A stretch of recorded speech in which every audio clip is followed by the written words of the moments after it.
Hey everybody, it's Andy here, aka Montolio, and we are back for a vintage challenge today. And we're about a week post North American Eternal Weekend, and I'm going to play some Squeevine today, some HollowVine. And I feel like this deck is reasonably well positioned right now. We certainly have some good game against combo with our four main deck, Mindbreak Traps and Force of Will, Force of Negation. And I feel like we have some game against Oath of Druids, which has been a big player as well. Obviously, a resolved Oath of Druids can be problematic depending on whether we have a board presence or not, but we certainly have ways to remove the Force of Vigor and counter it. And I'm not sure if we're favored in that match, but I certainly feel like we do have game. And against the Lurrus decks, I feel like I am slightly favored against those decks. Not to intone that that this deck doesn't implode on itself at times with reference to mulliganing and not finding the right side of your deck at the appropriate time. But we do have some Krakus on our sideboard to help combat Lurrus and Lavinia. And snapbacks for those pesky Sphinx of the Steel Winds amongst tracks, should you be able to resolve it. And we've got lots of removal here for the White Initiative matchup and Bowmaster specifically, as our deck is pretty vulnerable to the Bowmaster, and Bowmaster can beat us down pretty hard. Really, I don't think a whole lot of the deck needs any other introduction here. I think the key to this deck is not mulliganing too low with it, and of course it can do that because much like Dredge, you are reliant on your Bazaar in this deck. But there are times where you have a powerful enough turn one hand that you can sit back on your counter spells and wastelands and ride yourself to victory that way. That said, guys, as always, I appreciate you hanging out. Please comment, like, subscribe, and I try and get back to everybody, and we're going to see you round one. Okay, guys, here we are in round one. And it looks like our opponent is a White Initiative player.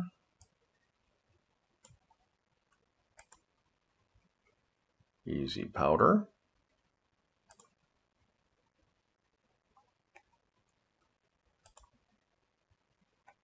Wow, look at that hand, guys. It's pretty crazy. If this is initiative, I think they're going to have a really hard time beating this hand.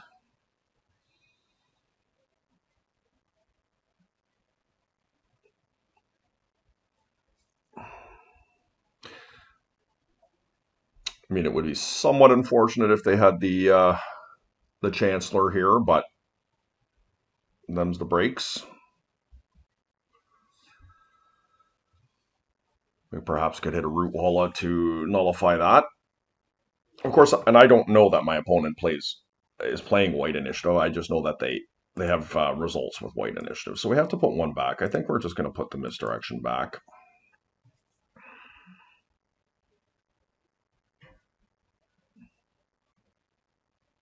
We also could break it with Noxious Revival, which I might do, because I feel like if we are against initiative, and we didn't see that they are, they'll have a Chalice of the Void here.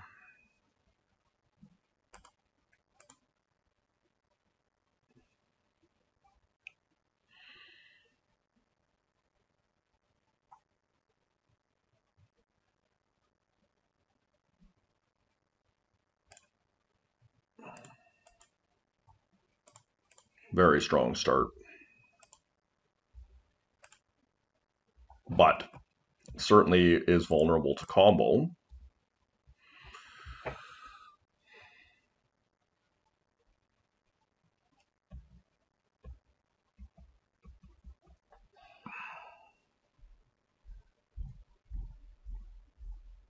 Okay, they have not shared what they're playing here. I am going to hedge towards that they are a creature deck here. Do this. There's a world where we could want Caracas as well here. I feel like Mental Misstep is typically great. Mindbreak Trap is okay against these decks on the play.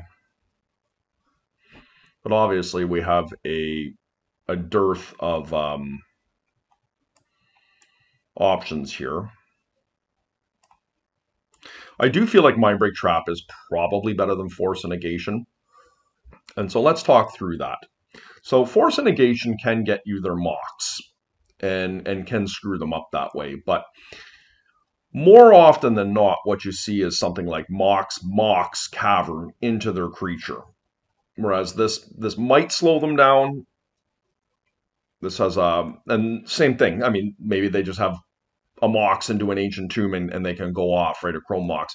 I think it's probably somewhat even as to which one is better. Maybe we could do something like this. But I feel like Force of Mindbreak Trap is just likely to be a way bigger blowout if you get them with it. I don't know how I feel about Snapback. Maybe Snapback is just better.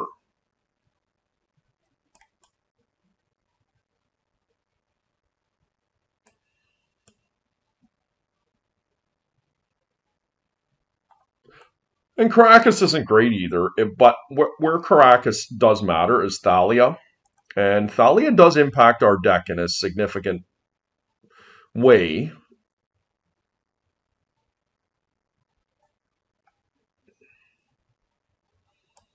I think I'm going to try this.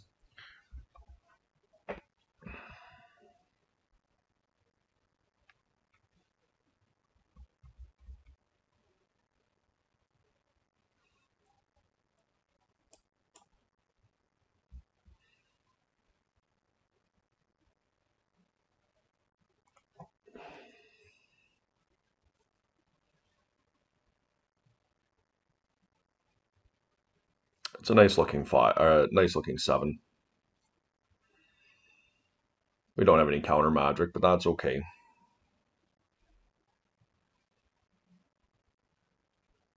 We could get away with, a Leyline and a Mox here, killing them with a Force of Vigor. That probably would be worth it.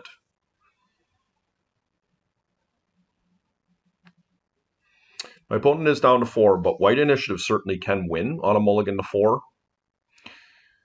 Particularly with a turn 1 Archon. Or a turn 1, whatever that guy is called, that can shut off Bazaar. Like, we would lose if that was the case.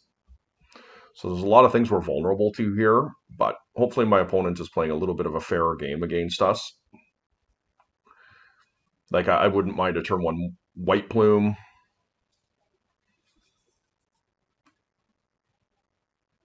Even a turn 1 Seasoned Dungeoneer. We have the type of hand that can beat that.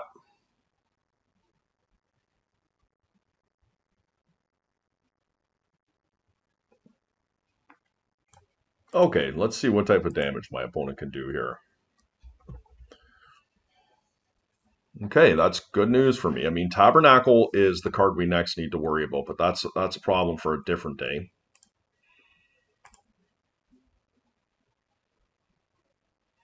I do like that Force of Will, and I do like that second Bazaar. Look, if my opponent has it, guys, it's bad for me, but I do think we just need to try and win. My opponent is showing weakness here.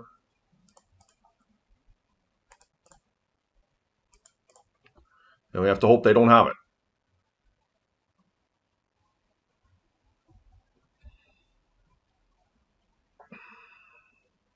Okay.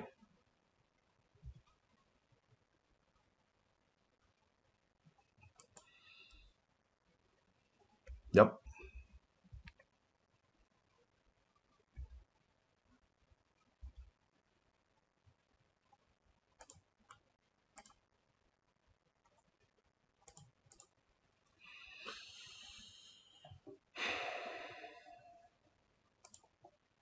Look, Cavern of Souls is a bit of a problem here, but I think that's okay.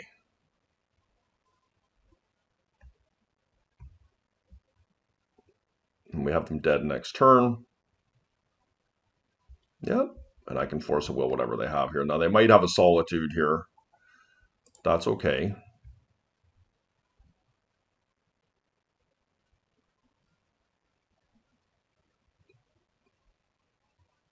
All right. Nice round 1 win. Okay, guys, here we are in round 2, and we're playing Mager Mistake on the die roll.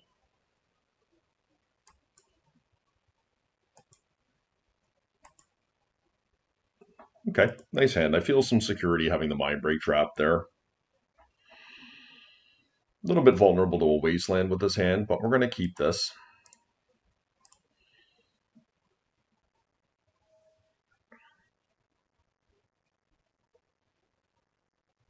Don't really know what my opponent is on here. They know what we're on. So they stopped on 5.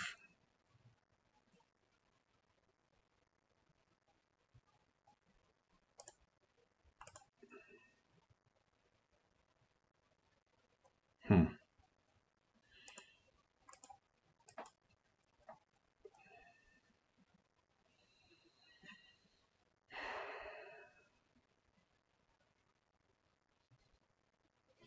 I don't think I can be greedy here. I don't know what I'm playing against, and yes, I'm really sad to discard that Wasteland, but that's the world we're living in here. We are going to be able to follow up with a strip mine if they have a saga here, and this is going to give us some pretty solid insulation here between the Mind Break trap and the Force of Negation. But it is debatable. I think for our standpoint, we just got to dodge getting Wastelanded.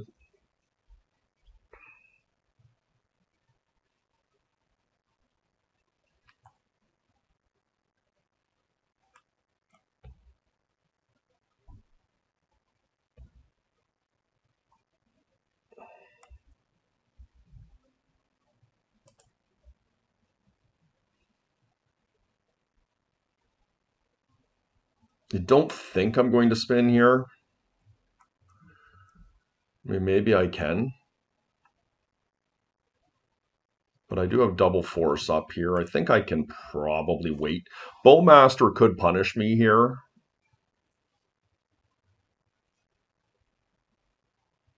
But I do like having the double force negation here. We can sit for a turn and see what's going on. We're not being pressured in any capacity. And if we are playing against some type of combo, I think having the double force is a luxury I would appreciate having.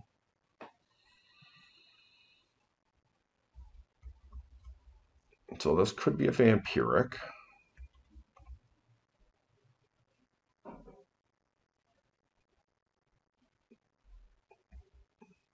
So the question is do I want to let this resolve? Or excuse me, do I want to wasteland them here?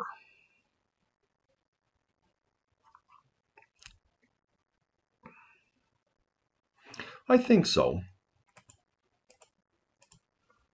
I don't think I need to Voyager here. They could play just a saga, but we have time to find an answer.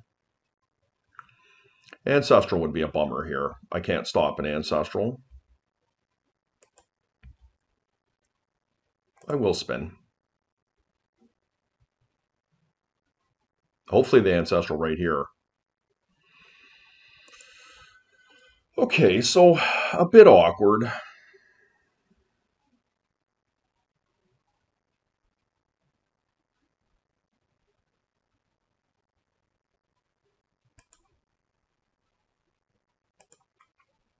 Let's see if they get lulled into that they can do it now.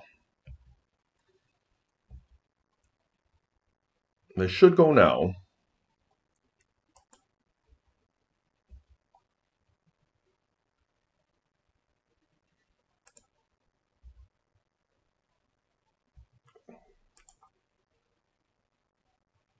Ooh, Chalice was nice.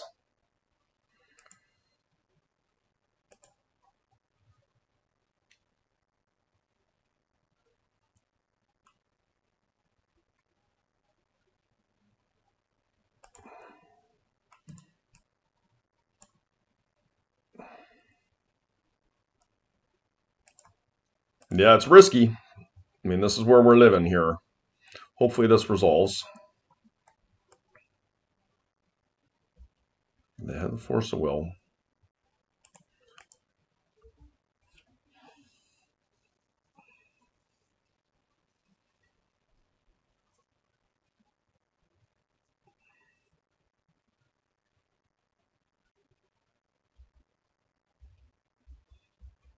See what happens here. Yeah, Saga's pretty scary.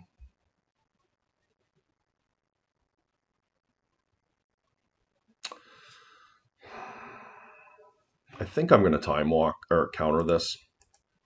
I don't feel good about this, but I feel like letting them untap and use a Saga on me is really dangerous.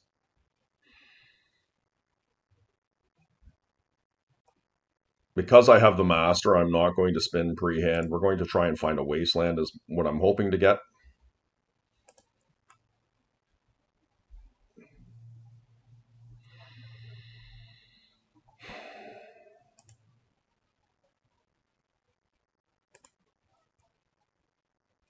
Well, let's get busy trying to win here.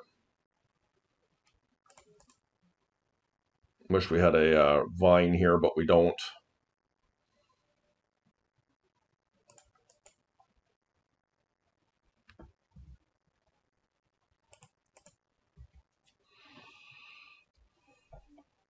I mean, my opponent's playing combo, so there's a chance we just die here, but I feel like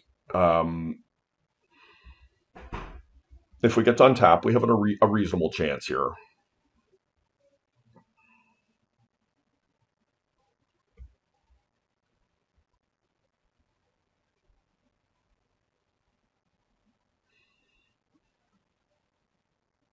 Yeah, so they have the breach here. Beseech, excuse me. Oh, okay. That's not the worst, I guess. They can play a land here.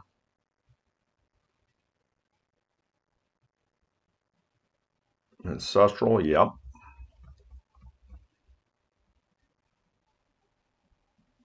Pretty scary. Okay.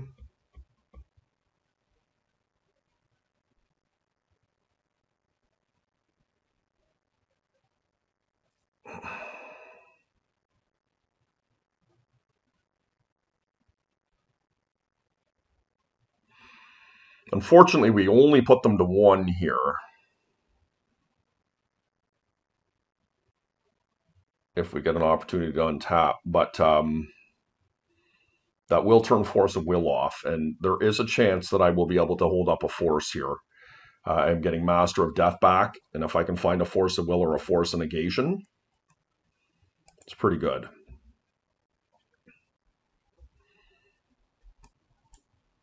Let's see what we can find here. Oh, we didn't find anything. Okay, well, we're pretty vulnerable here, but I have to put my opponent to the test. They're going to have 5 cards in hand. They know I'm holding a Master of Death. I thought I put them to 1, but I guess it's 2. 7. That makes sense.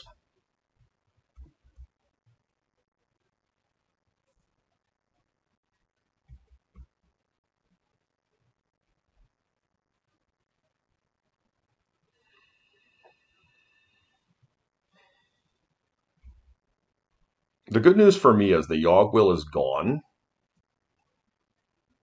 But this looks like a Beseech here, so we'll see how many they can Tendrils me for.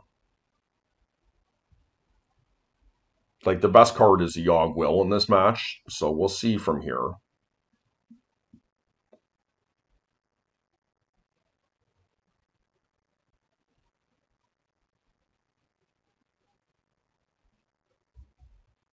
Yep. My opponent knows I would have countered that if I had the ability to do so. So they need 9 spells.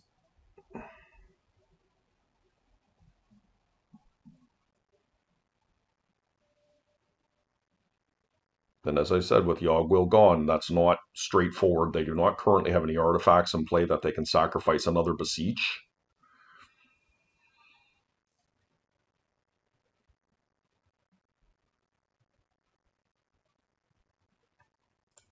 Okay, I mean, another Tendrils is pretty solid. Okay, Citadel, yep.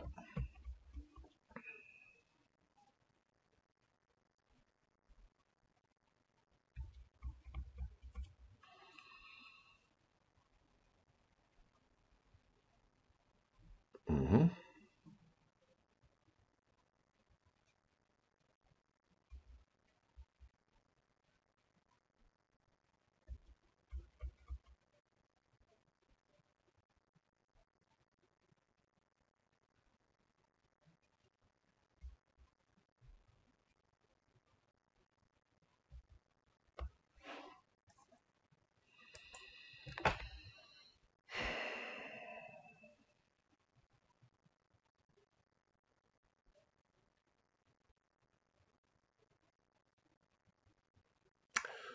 So, do I sacrifice my land to put the Citadel on top of their library?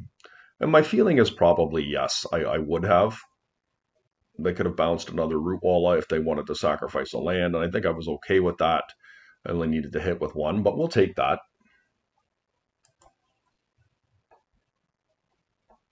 Okay. So I know they run a couple Shieldreds on their board.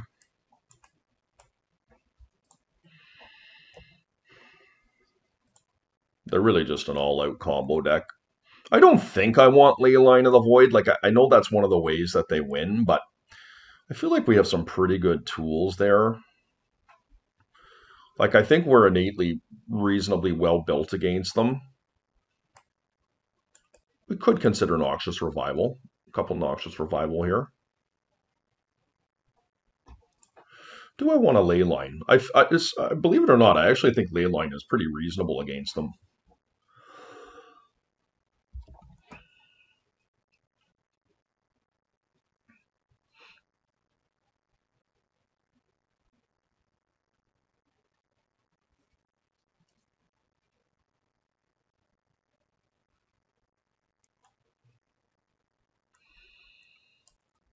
I don't think they run basics, so I think that the Ghost Quarter could be reasonable for Urza Saga. I guess I'll play a Snapback to be able to help deal with Shieldred. Like I could very easily see them going Dark Ritual right into Shieldred. Let's try this out. Okay.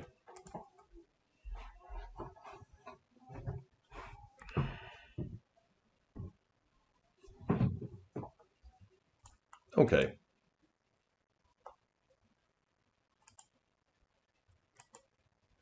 Fantastic hand. We even have the Krakus for a really quick Shieldred. Sweet. We have the Misstep for a Needle if we need it. Leyline. Okay, Leyline's solid against me.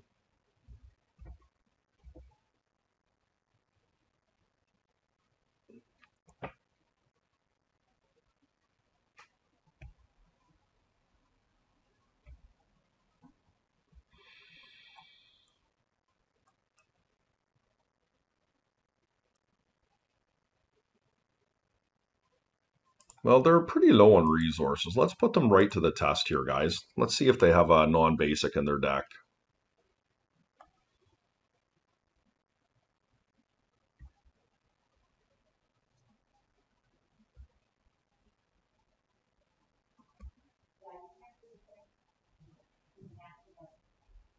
They did not. Okay. So they went and got a second Underground Sea. In this type of holding pattern, I don't feel as badly about things because we're not being pressured to do anything at the moment. Like, I do like these cards, right?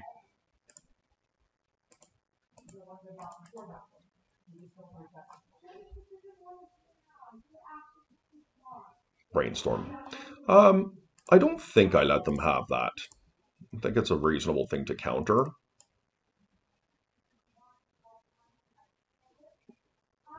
And if they force a will, we'll let that go. I mean, we're not going to fight force a will over it. Okay.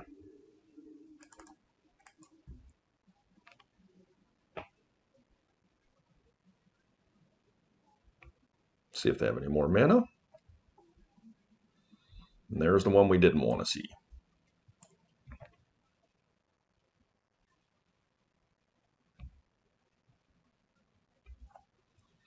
I mean, it's pretty awkward, right? We were very vigilant on those. Oh, that was a good draw. Like, how badly do I want to keep this Caracas here? Probably going to let it go. Like, my opponent feels like they're away from casting a Shieldred here, and I do have a second one. And I don't have Noxious Revival because I sided them out, and there's Leyline here.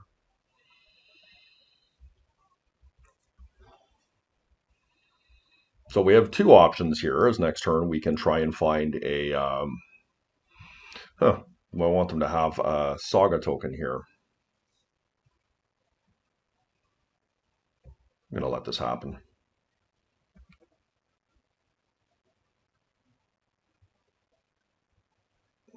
We're looking for a green card off the top here.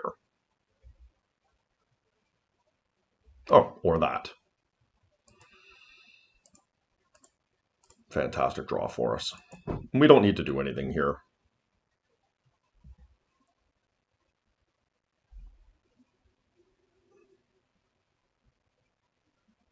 We just keep attacking with our 1/1 here. Building up some equity to discard to our Bazaar. We do like all of our cards here.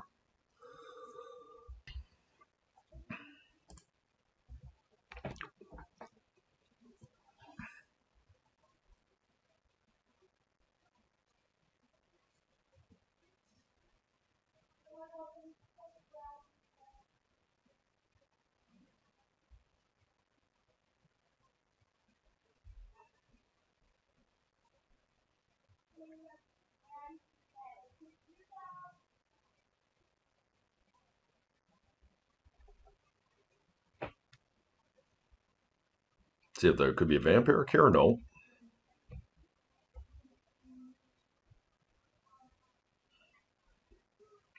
Okay. So once again, we're setting ourselves up for vigor here. That is our goal. We can really get a good blowout on vigor if we get the opportunity here. I do think I'm going to spin this time.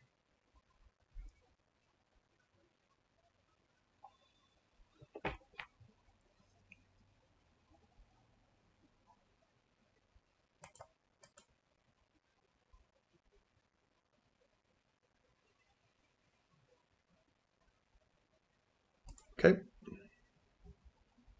In upkeep, we will force a vigor. And I'm going to leave the ley line against my better judgment here. I feel like trying to stifle them on mana is just a winning strategy here.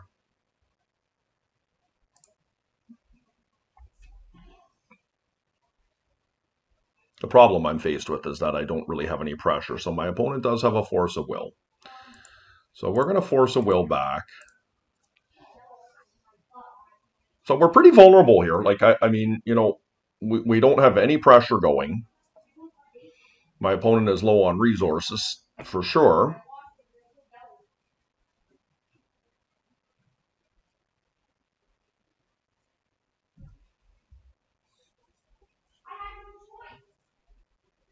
Okay.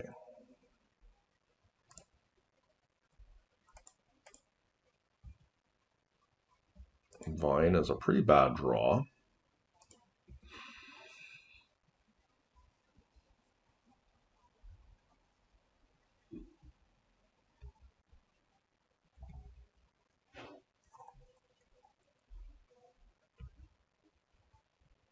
HollowVine was a great draw.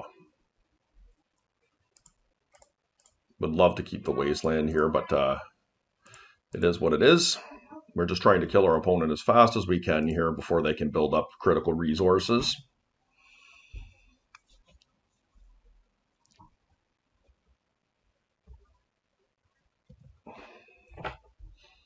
This game we're going to Bazaar. Squee, not a great draw. We have our opponent on a 3-turn clock here.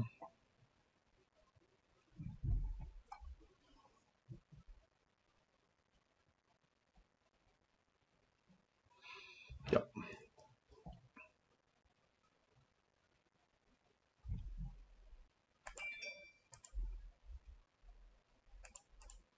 So I don't really like our position from here.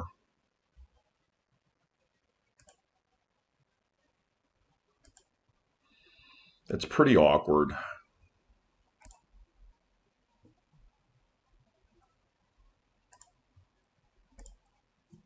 Can't play the hollow one here. So we are, I would say, losing here. My opponent is going to be able to build resources out before we're going to likely be able to kill them. But if we naturally draw like a Wasteland or something, it could be enough. But okay. So Caracas is reasonable here.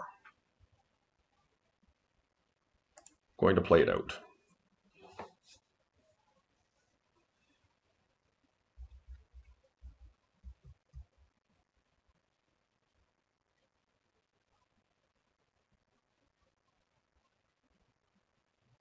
Yep.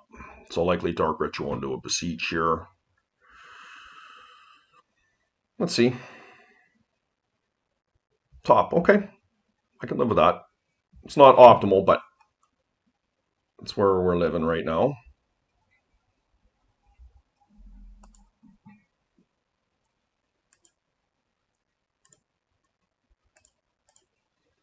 I don't like it, but we got to try and win here. They could have forced a will here, too. That's another option. Yep. Okay.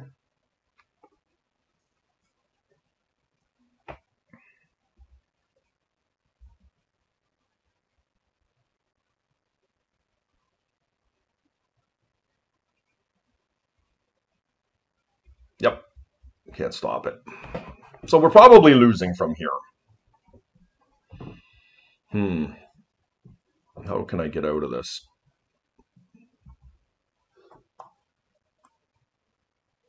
They chose Caracas, so that means that they have Shieldred.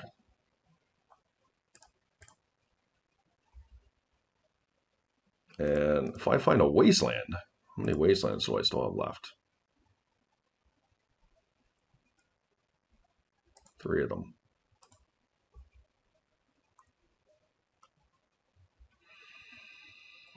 Interesting, they put that on Caracas. Okay.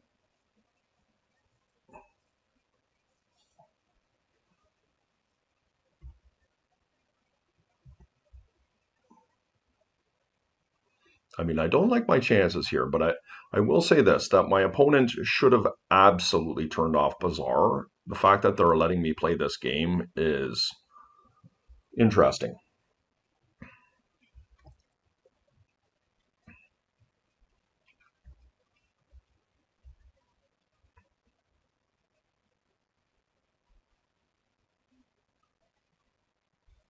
Okay, so Shieldred down perhaps next turn.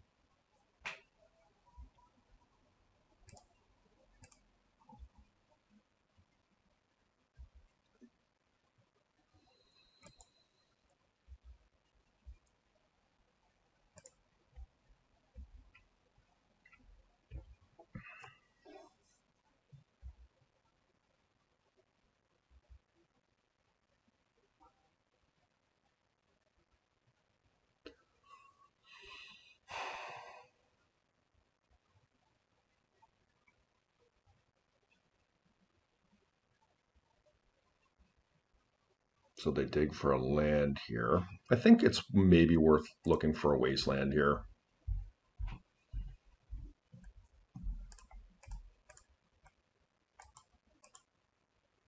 I cannot pay.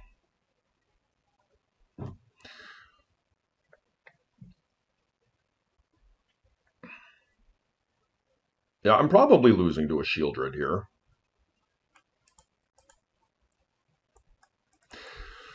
Leyline of the Void is pretty good against me. I did have an opportunity to kill it, and I maybe should have and didn't, because me not having my Sui and Master recursion here is really significant.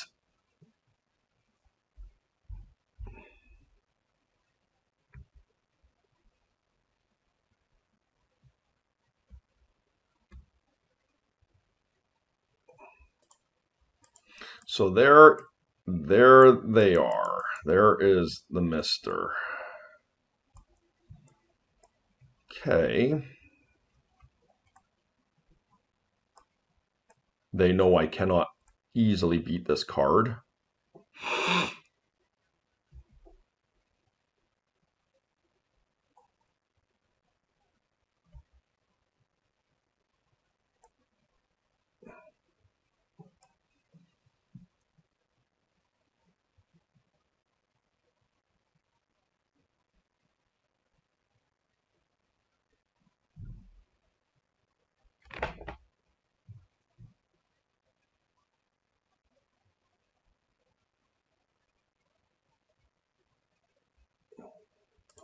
Okay.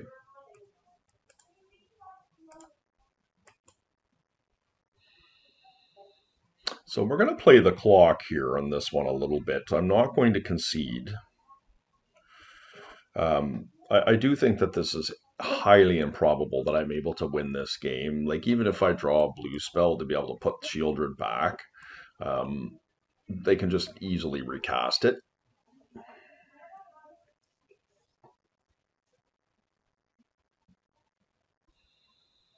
We're at 17 life here, so we have a little bit of time to play with here. Like, my opponent is double queued.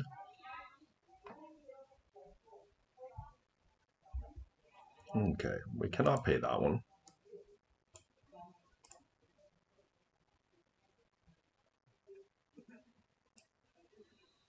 And there's a card there. So we're just going to start chump blocking here. Okay, so we are going to pass turn.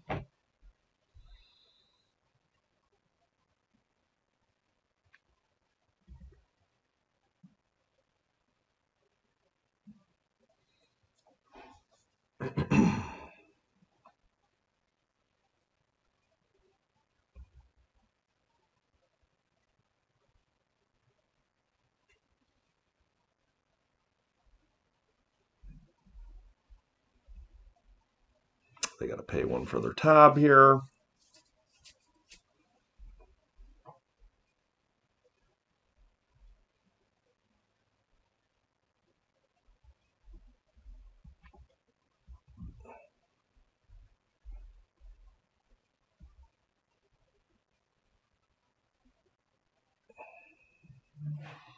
Yeah, I think I'm going to get in front of it here.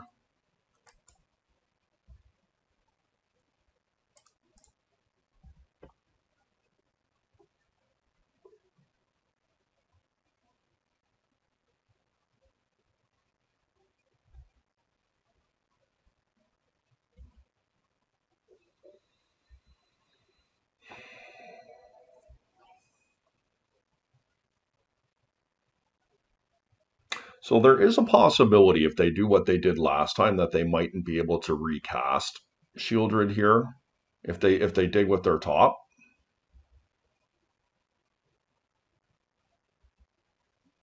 But let's see what they do here.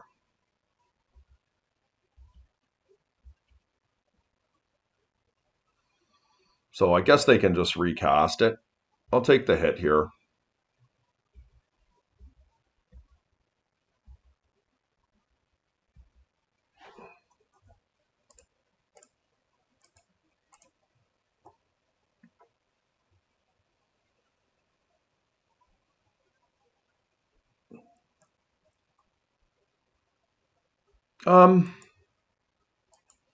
I think I can wait. We're try and find a wasteland here. I think would be ideal.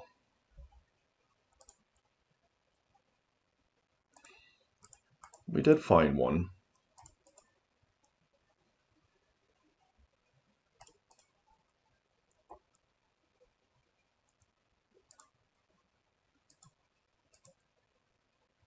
Let's take their academy away here. We'll pass turn.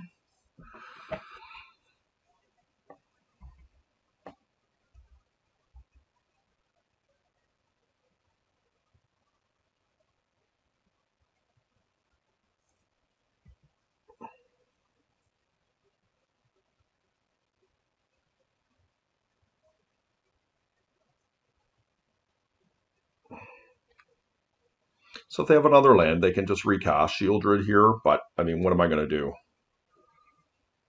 Dark Ritual? Yep.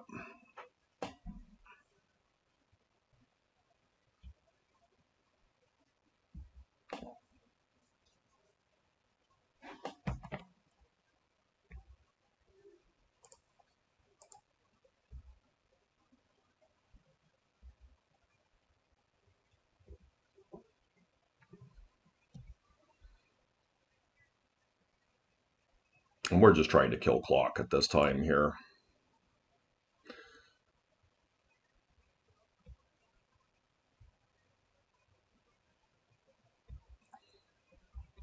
I feel confident in this matchup in general. Not to intone that you can't lose, but I am definitely one who will use the clock to my favor given the option. My opponent has opted to double queue today, and that puts the pressure solely on them to be able to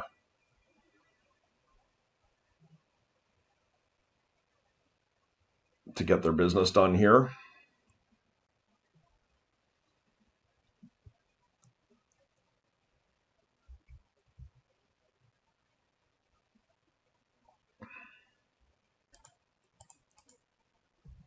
Thought we'd try that Caracas just in case. We're going to die in our upkeep here.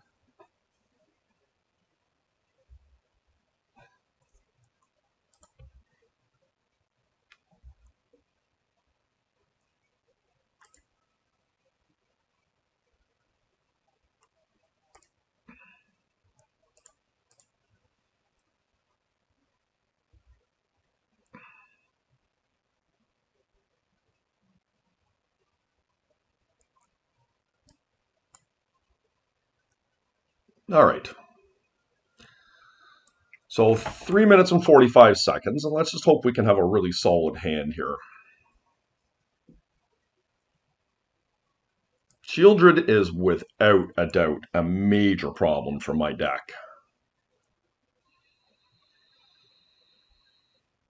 Major problem.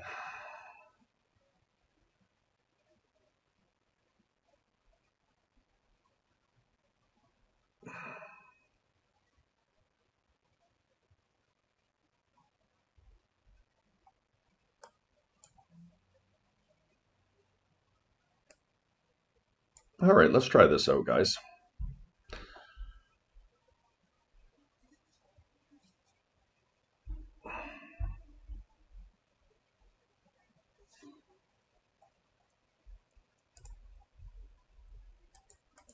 Yeah, Chalice is just so good. Let's hope they don't have Leyline this time.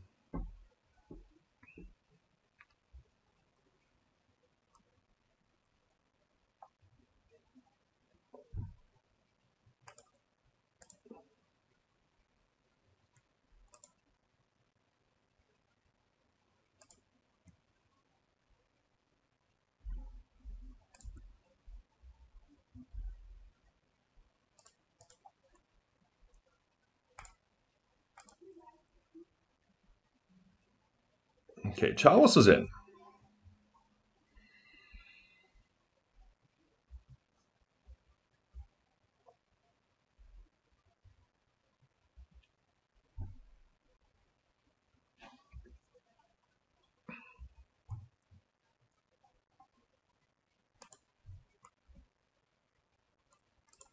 We don't need to do anything here.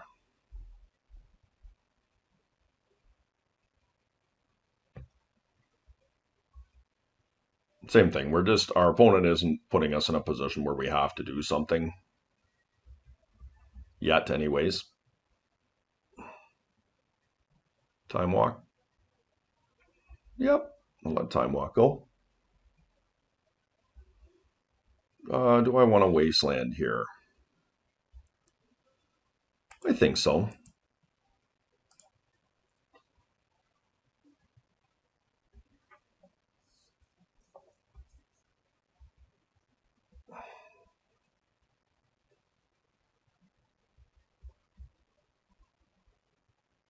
It could be a Dark Ritual into Shieldred here. I don't think I'm going to let that resolve, guys.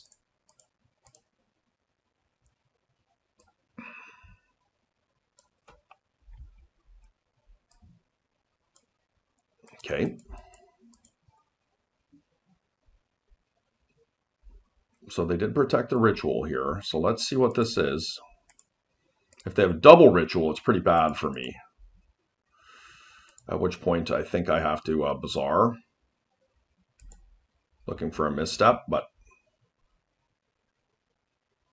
okay. I can live with a Sensei's Top here.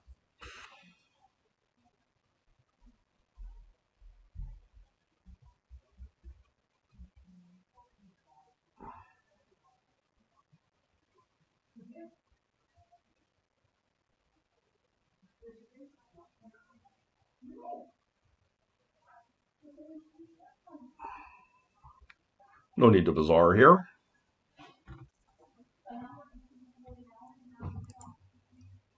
Okay, go again here now. So here's the question. Do I want to force a vigor here? And I don't think I do.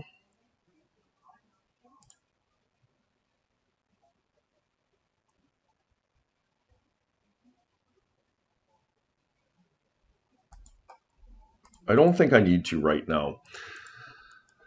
So this is a fairly intricate part in our tournament here.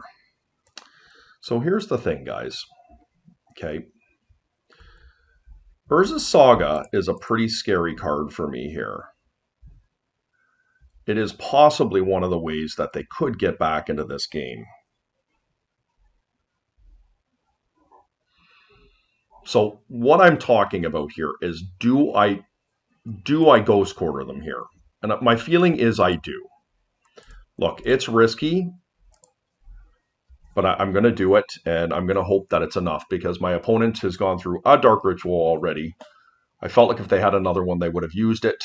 I really want to keep them off the ability to cast Shieldred here.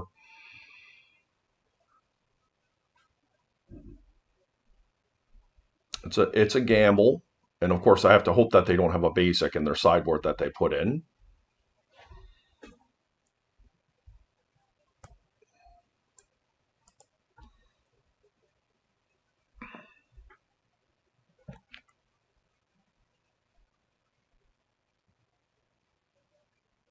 All right, looks like my opponent has disconnected here and is content to let the clock run out as the Ghost Quarter was obviously quite good there. We will take this victory for sure. It was hard fought, and yeah, I have to admit my opponent's deck hung a lot stronger than I thought it would. Leyline of the Void was the key card there for sure. Leyline is hit and miss versus HollowVine. I mean, late game, it definitely hurts your ability because your recursion ability. There's no doubt about that. But sometimes you just hit, the double, triple hollow one, double vent root wall, and it just you can win that way. As we will take it. See you next round, guys.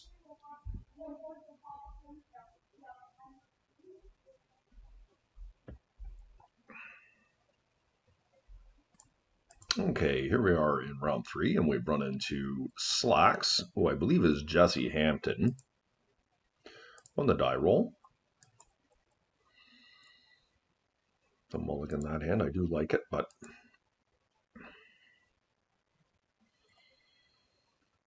what do I want to put away here? Probably the Wasteland is my guess.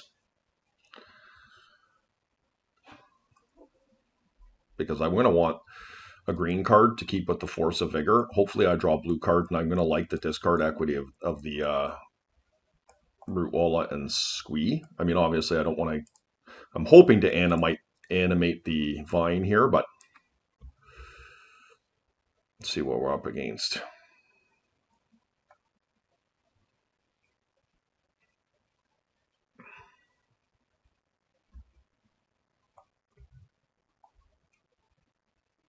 They mulliganed as well. Okay.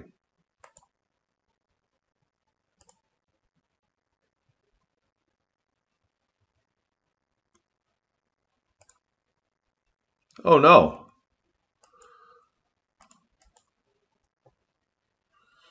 It's not quite what I meant to do. I might have... I guess this actually was what I meant to do. Okay. I was still thinking things through and I clicked prematurely on something, and that was what my panic was. Okay. Ancestral on my upkeep.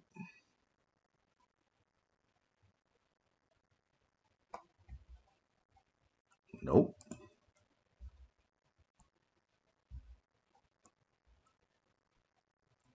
Well, let's go again.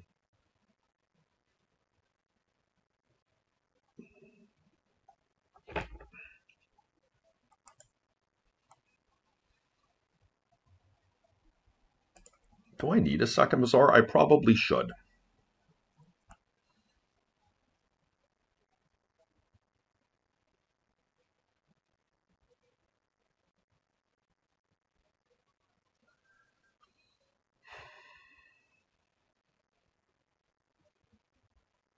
Yeah, it's okay. We're just going to keep chipping away here.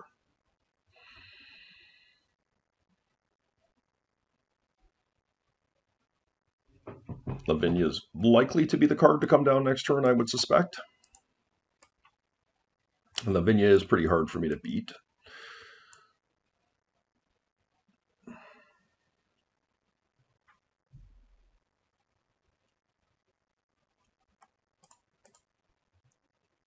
I guess the question I have is, do I go again here? Okay. I think I do. Didn't hit either. Okay. Not optimal. I really wanted to get that Vengevine going. That's why I took the gamble of excising some of my hand there. But it's the world we're living in. I would not mind a Wasteland here on me.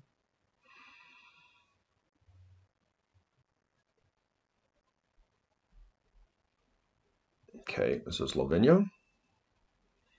1. Tinker.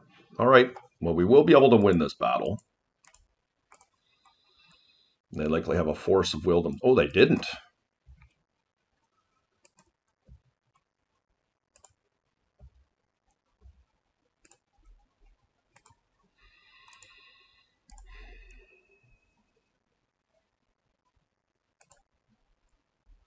I'm going to go again here.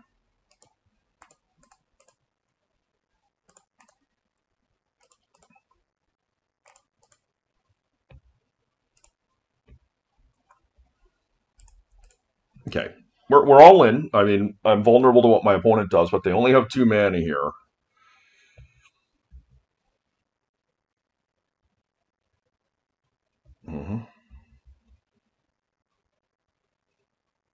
Okay.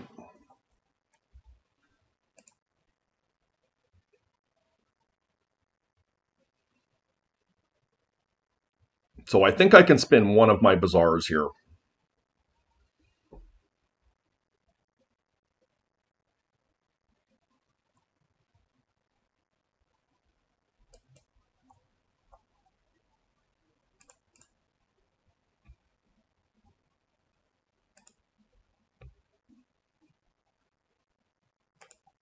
Now we're looking for Wasteland. Double blue spell, like a counter spell.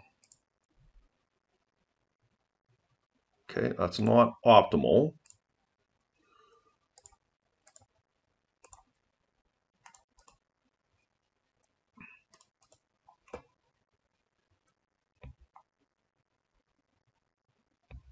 They could have swords here.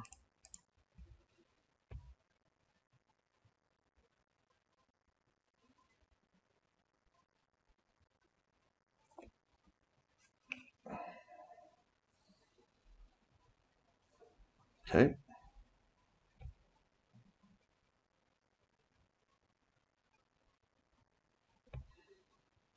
I am going to play out the hollow one here. I don't think there's any reason not to.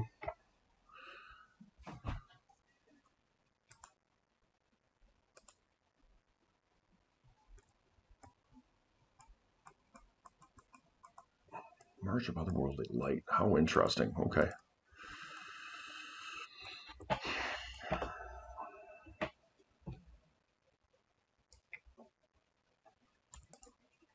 So their deck definitely screams Lavinia to me, and it also screams Hull Breacher.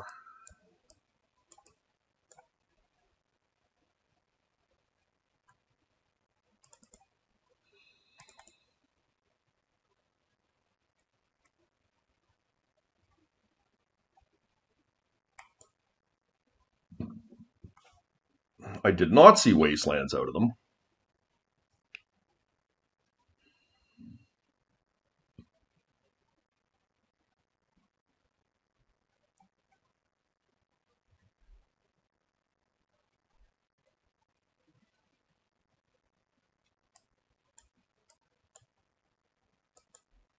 I'm not sure what's correct here. I'm going to split them.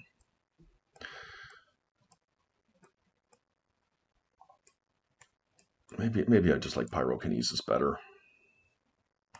I can cut one Revival.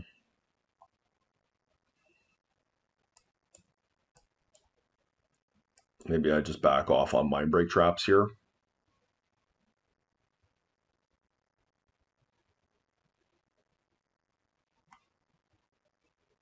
Let's try this out, guys. It's a little bit of a mix mash because I'm not really sure what I'm playing against, but being able to telegraph what they're playing it goes a long way. And I do think that they are very likely playing Lavinia, and I do very likely think that they are playing Hullbreacher, given that they were not playing Lurrus. It's a powder. Nice looking hand.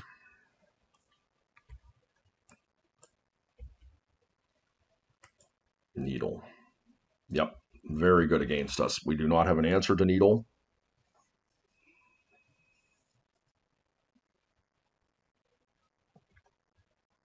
Force of Vigor off the top.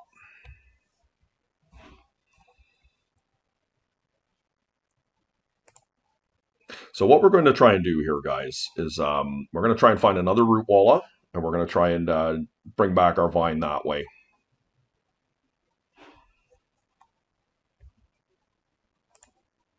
Bide our time until we find a Vigor.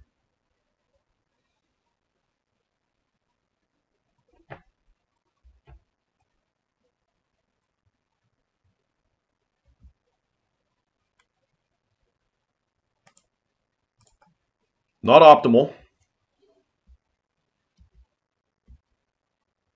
Yeah, there's the Saga. Okay, so we have an answer to that. Hopefully they don't have a Time Walk here. Okay, so this is Hullbreacher.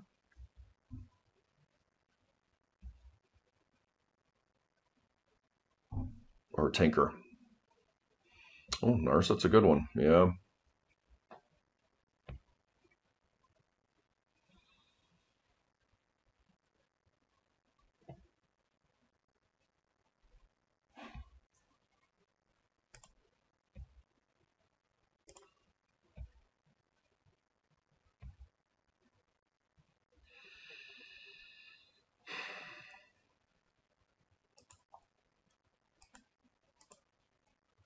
Not optimal, but we have to kill that Saga. And we don't have a second Root Walla yet. So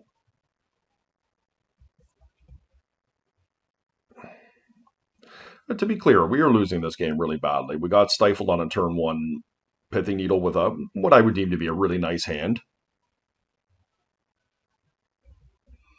And that does happen. But if you don't have the counter magic to stop it, there's not much you can do.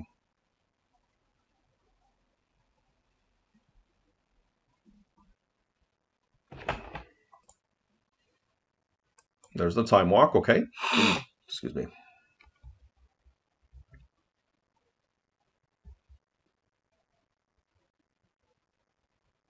Going back to the Mindbreak Traps, like, my opponent's deck does not seem that explosive to me.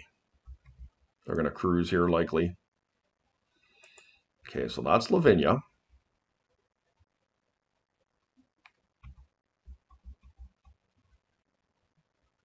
Citadel.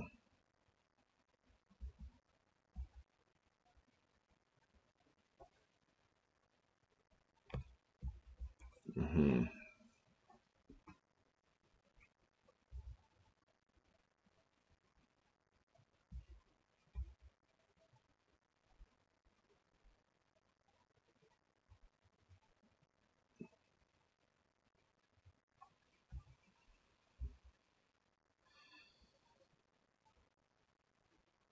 So they do have me top locked here with the Citadel. So they can just draw their deck here for 15 more times. I think we can F6 safely here. We can't interact because of the Lavinia, and of course we don't have anything in our hands anyway, so there's no point in fainting that we have something.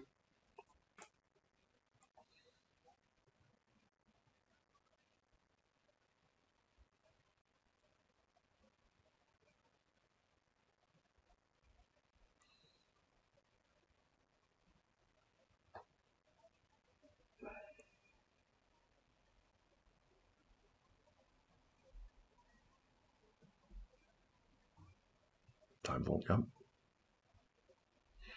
Okay, that was the card I was waiting to see, guys, was the Hull Breacher. So we pegged this one perfectly. They have Lavinia and they have Hull Breacher. So they do have the Vault Key.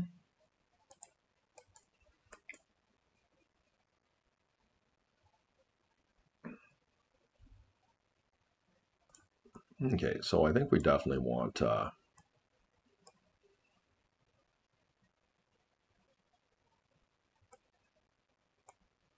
this. I have not seen Wasteland out of them yet. Can we gamble with Noxious Revivals coming out? Just bring in maybe a couple traps. Just as extra blue cards, and if they do go nuts, we have it. I like this on the play, I think. Listen, it's a gamble with the Noxious Revivals. We're lowering our green count, but for vigor, but we're on the play, and that makes a big difference. Okay, guys, here we are. Let's see what we can do.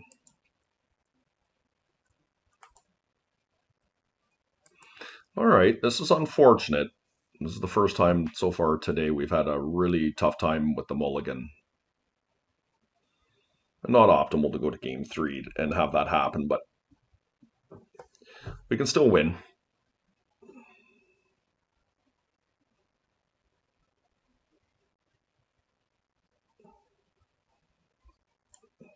They've begun with 7. We're going to have to go down to 5.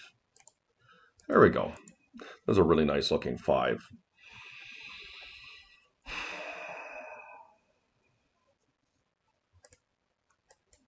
I think I'm going to have to gamble here a little bit.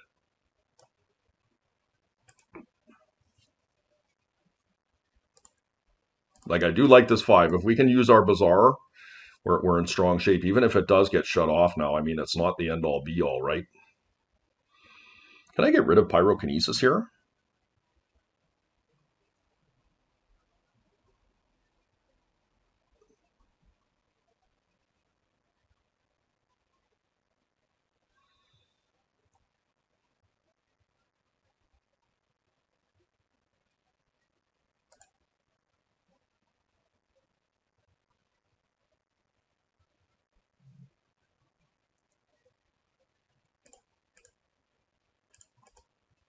You got to dodge Tabby, guys.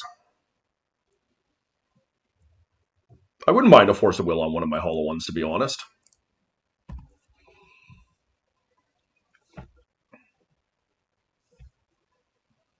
Interesting decision point between the Misdirection and the Pyrokinesis here. Okay.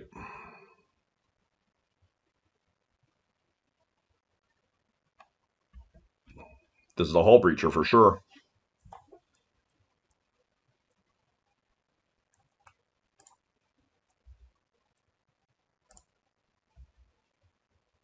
I don't mind the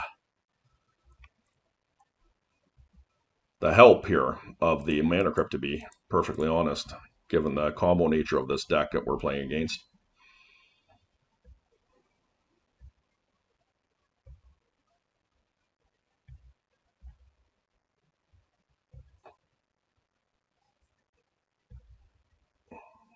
They are dead next turn if they fetch here, so.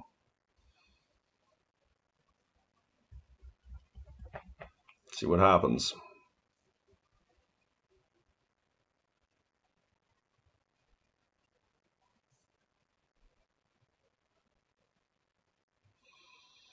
Very nice. So what I could do...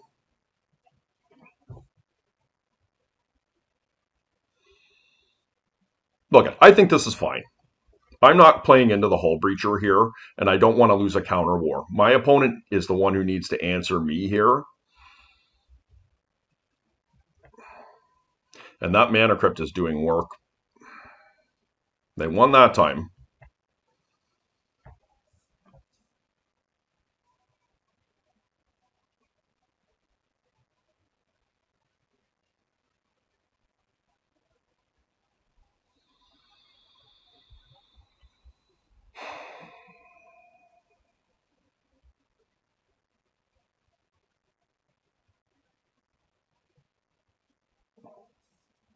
Yep, that's scary. All right. They must have a swords here.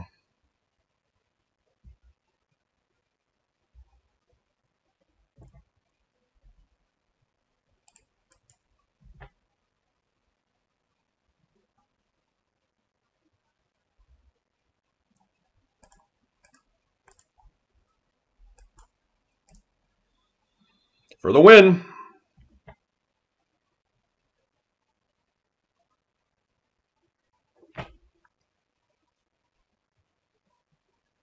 All right, guys. That was pretty tentative. I played very scared around a hull breacher there. I felt with the double hollow one, we did have some luxury to play around it, and the Slacks played that very smartly in that they did not fetch because I knew I would have bizarred in response to their first fetch, so they waited to their next turn to play a land that allowed them to hull breacher and fetch.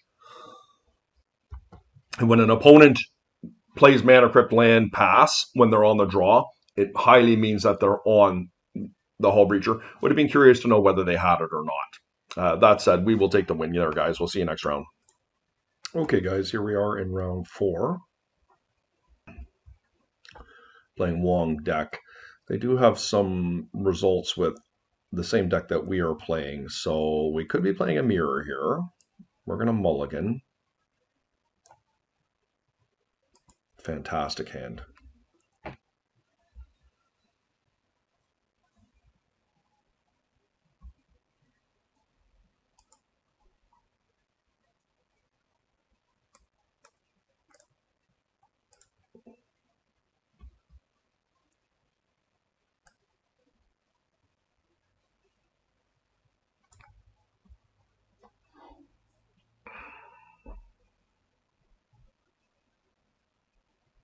They have the main deck, Fury. Okay, so they held on 5. These are always interesting matches, the mirrors.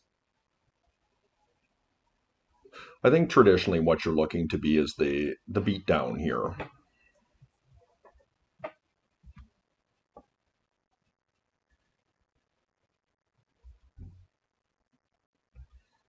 Okay, so what we're looking for here is a second Bazaar and a blue card for Force of Will. Or another Benjavine. Noxious Revival. These are the cards we're looking for.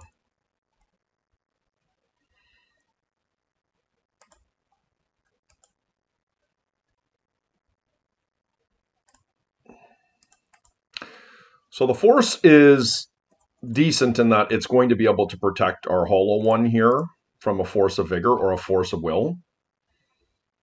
The issue we're faced with here is, so Noxious Revival. I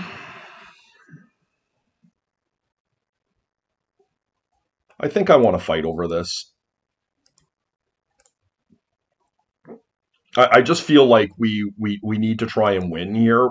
If my opponent is the one with the Wasteland and keeps their Bazaar going, we could fall behind here reasonably quickly. It's aggressive from me for sure, but I think we are in the position where we need to do that. Now my opponent is getting some squeeze going here.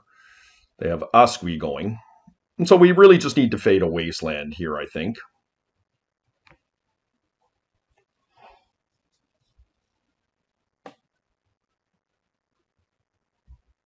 Which might be a tough task.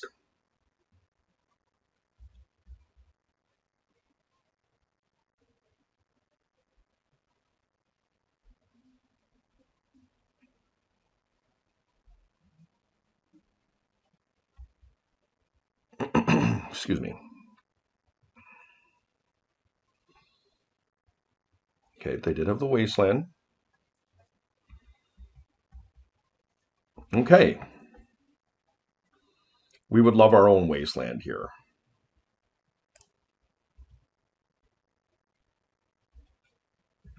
So we are now in the position we talked about where we are beating down and my opponent is the one with the Bazaar. So we'll see if they miss here, we win. Unfortunately for us, we don't have any interaction here.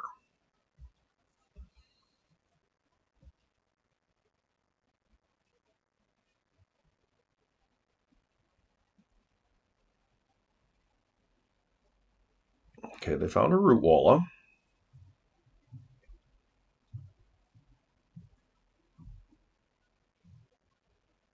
Hopefully they're just a control side of the table here, and we can... Oh, Fury. Wow, that's a nice one. Okay. So they had to get rid of their squee to do this. And we just have to hope they don't have a hollow one here.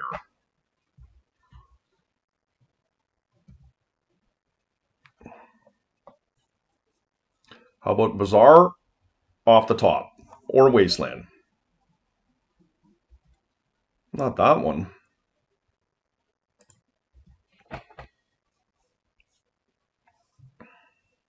My opponent realizes that they are in the position here where they are ahead because they have the Bazaar, despite they don't have any cards right now. So that's why they're just reserving their life total here with the just chumping with the root wallas. They did find a hollow one. Okay, so we are now officially in trouble here.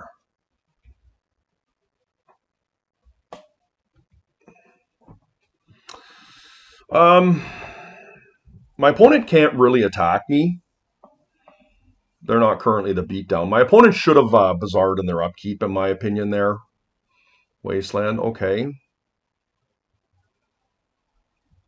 Another root walla. I mean, we're at the top of our deck could really help us here.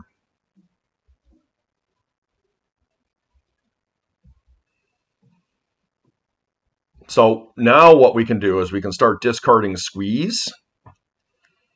We just have to hope my opponent misses here.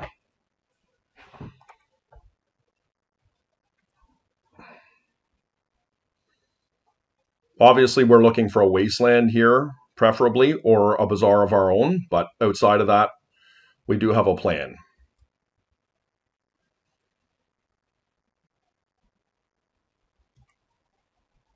Force of Vigor is also live for us too here. We have 2 root wallas, so next turn we're going to be 8-9. I shouldn't F6 here. Okay, they did find a master that time.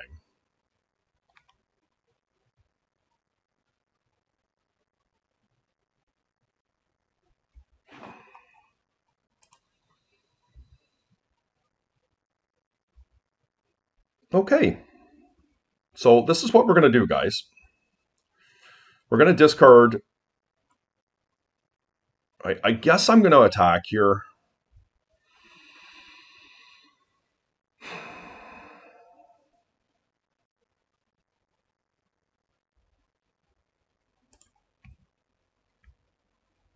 Now I'm going to just try and take the hollow one off the table. It's not the worst line.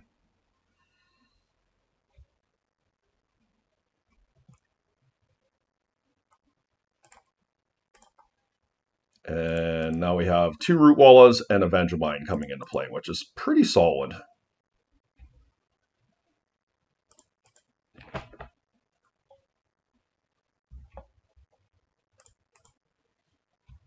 So now we've put the pressure back on my opponent here. And yes, they have a master. I do acknowledge that.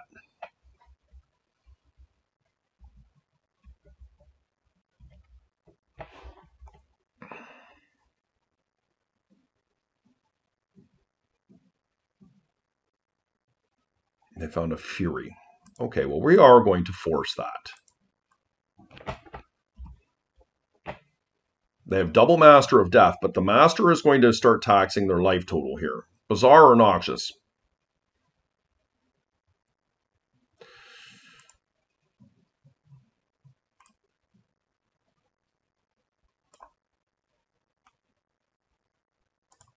I don't think I have to do it now. I've already drawn my card.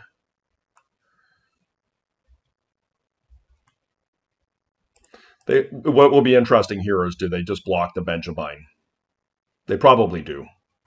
They've been very conservative with their life total to this point.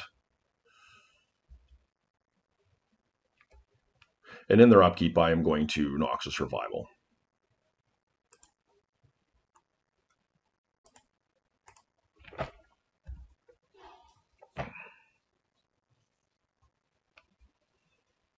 Better late than never, guys. I mean, I'm only going to get a use out of it because they have the Wasteland, but if they miss here, we win. Okay. Really nice win for us there. Uh, we did a nice exercise of how you win without a Bazaar against an active Bazaar. Admittedly, my opponent was low on resources because they mulliganed to 5, but um, now, what will be interesting with my opponent is, are they on surgicals or are they on Leyline of the Void?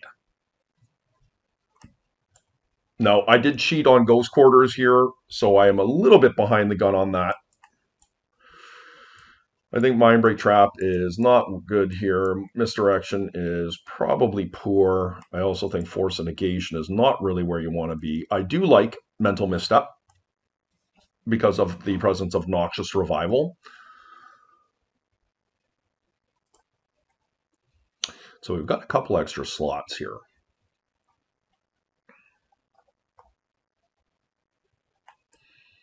I think Pyrokinesis is probably where I'm wanting to be here.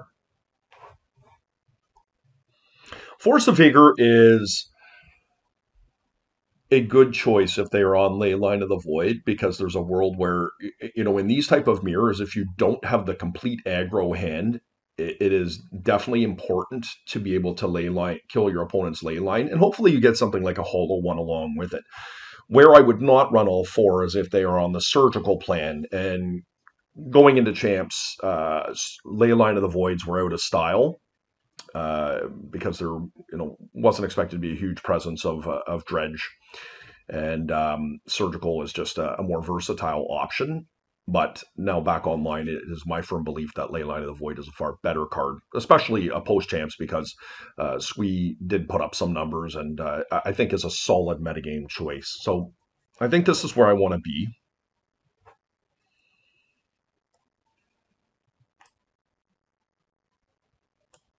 Yep, let's take this in.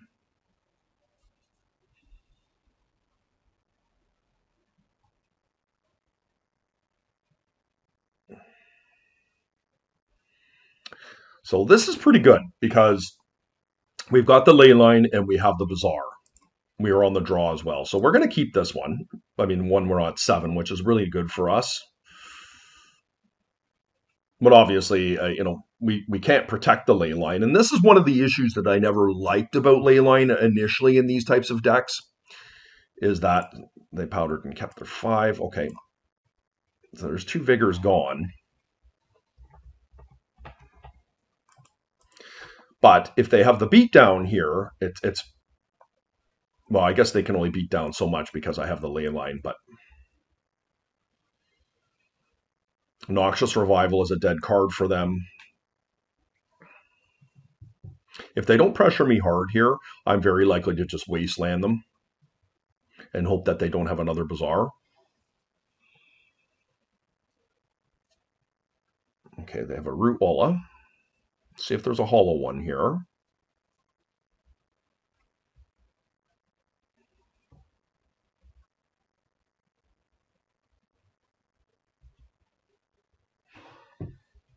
Okay. So we're going to wasteland here. Take their Bazaar and hope that they don't have another Bazaar.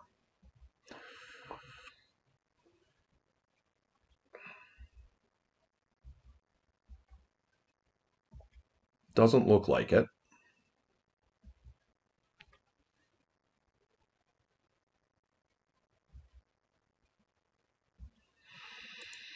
I'm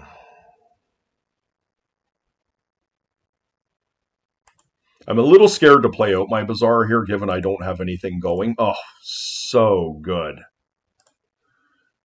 Oh, that was magnificent. Okay. Because almost assuredly my opponent is sandbagging a Wasteland and very smartly sat back on it. Wasteland Surgical could be very good here.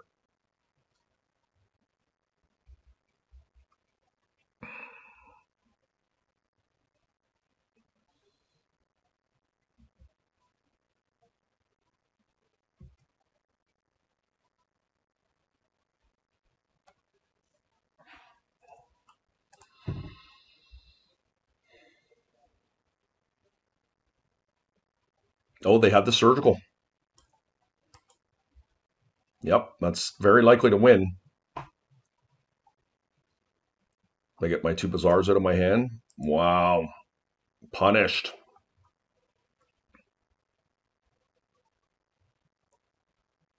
Well, we are going to play a long game here because my opponent has nothing going, and we just showed them how we could win with the Vengevines here last time. It's a bit awkward. As long as my opponent doesn't find a Bazaar, I think that this could be a viable plan of action. But let's see.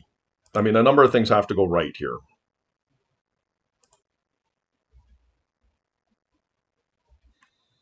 Okay.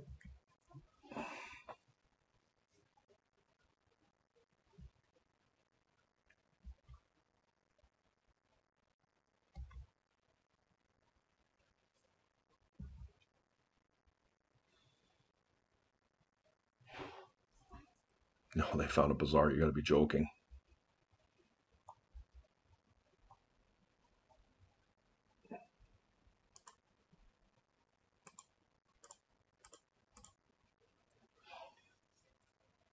Oh, interesting. They didn't even spin. Okay.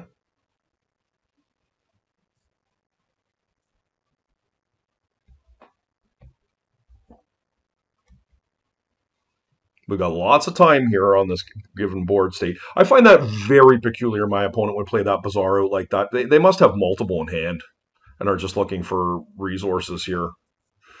That's very interesting.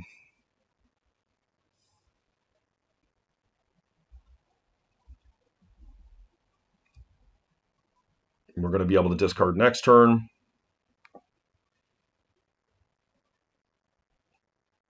I think I'm going to get rid of. It's a tough call, actually. Well, that Root Wallow was amazing. That's what we're looking for. Which do we want to discard here?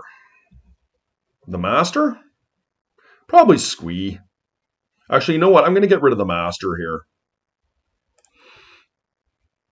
It pays a life and expedites things, but I'd rather that one get surgical.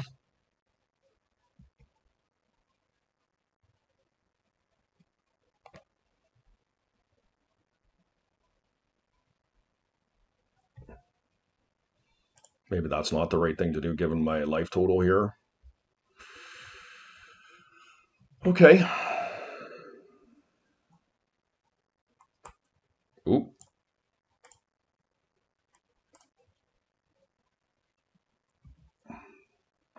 Need another Root Wallow here, guys, or another Vengevine would be good. Oh, wow.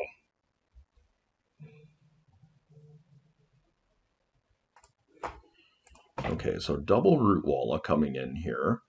So Squee is looking a lot better here for us with reference to being able to remove these with a Fury. And our plan is on hold as we speak, but this is going to put a clock on me.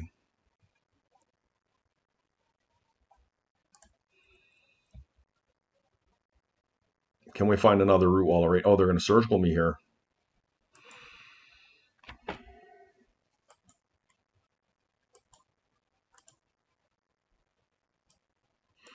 I don't like paying the life here, but I feel like losing my Squeeze is really hard.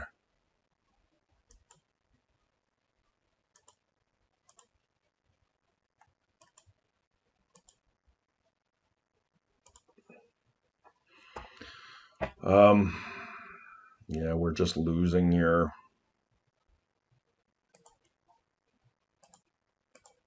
Well, a Pyrokinesis can clean this up. I don't know if they have Force of Will in their hand or whatever, but a Pyrokinesis Fury can change the math here significantly. But we kind of need to draw something now. This is a winnable game.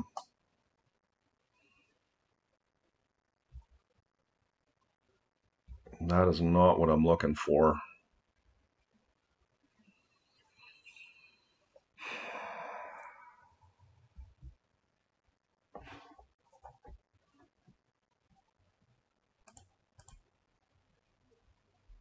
That was not what I wanted to do. That was a massive punt on my end. I'm now pegged into finding a Fury or a Pyrokinesis. They didn't attack.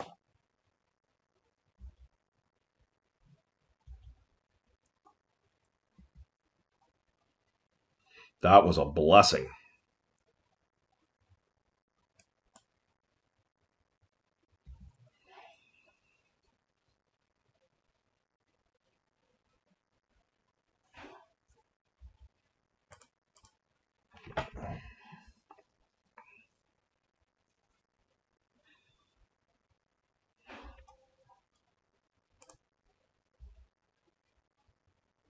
Oh, all right.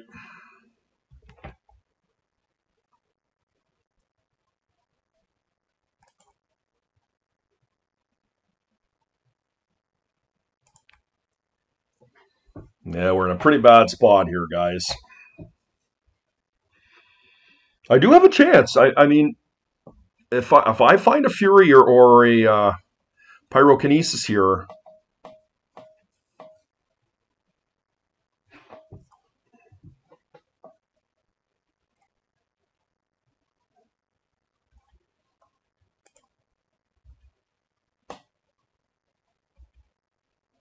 had I not discarded that Root Wallet, guys, that I could have got myself back in here. All right, well, Surgical did get me there.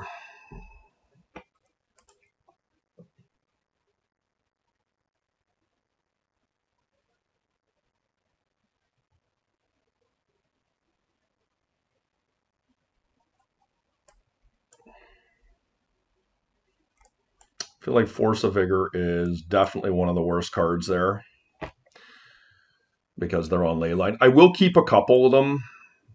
Like, I don't think I need to keep, like, are any of these even any good? I don't think so.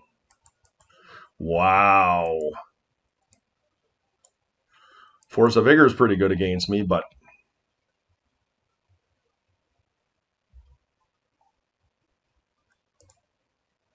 that could be the best hand I've ever had.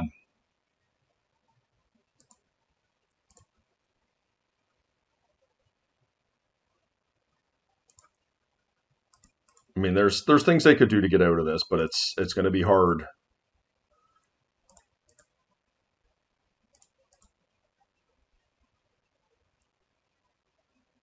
Surgical, I guess, does it.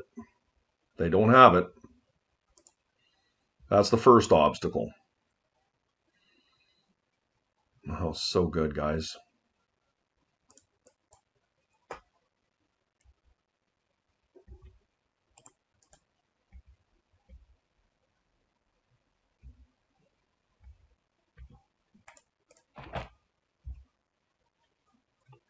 So Force of Vigor is a thing here.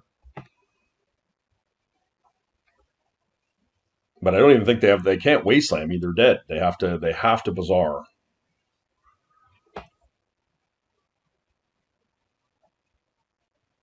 All right. As I said, that's, I mean, hands down, one of the best hands I've ever had. Triple Hollow, one double Vine. Wow. We'll take that, guys. Okay, guys, here we are in round 5, and we're playing Bart Van Etten. Very strong player. I don't have any idea what they're on, but we're going to keep this one. This is a very nice opener. A little bit light on pressure as we currently stand. We did not win the die roll either, which is unfortunate. But Bart doesn't know what we're playing. So this could be Doomsday. Dark Ritual. Okay. We're not going to let that resolve. Well, are we? No.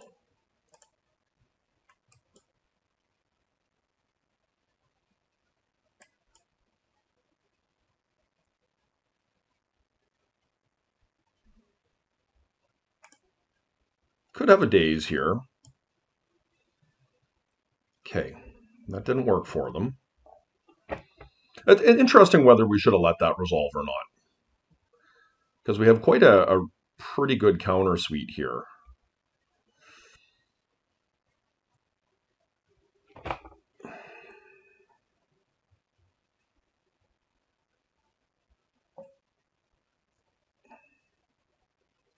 going to Wasteland them.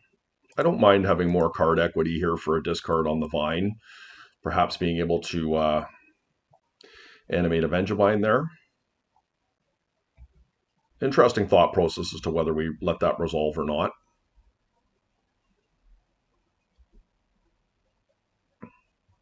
Okay, no second land for Bart.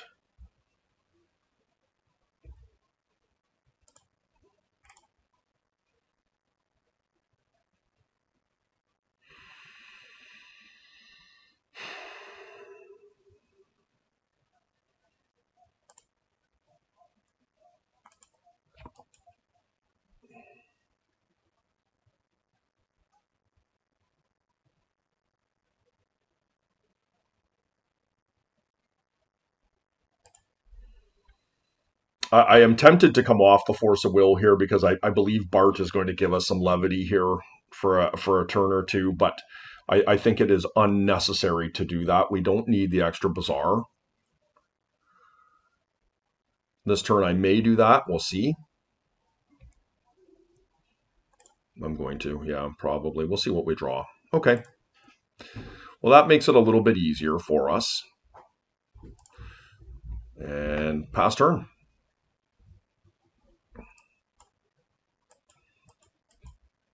Having two spells that can interact here is pretty good.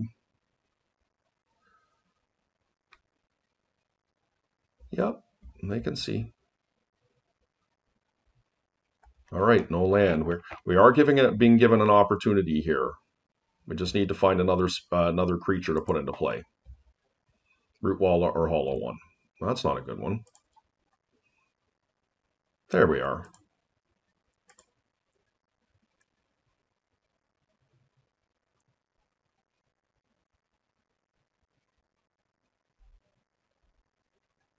You know what? The Master of Death is good discard equity here, but I would almost rather pitch the Master of Death, should my opponent go off, in hopes of stifling them and that I can untap and find another blue spores for the other force. That is likely to be a very powerful play.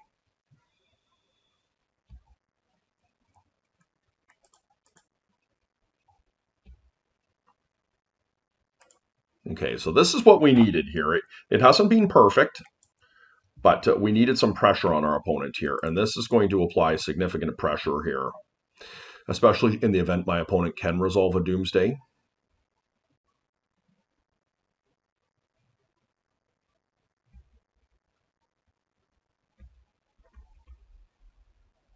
Okay, no land.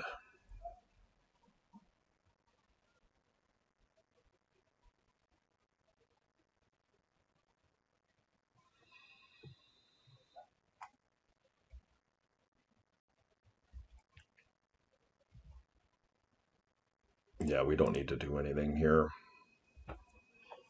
I realize that we're giving my opponent time here by not churning, but I mean, maybe we churn on the end of their turn if they don't do anything and just get the Master back. Perhaps to find a second Root Walla. They did not get anything.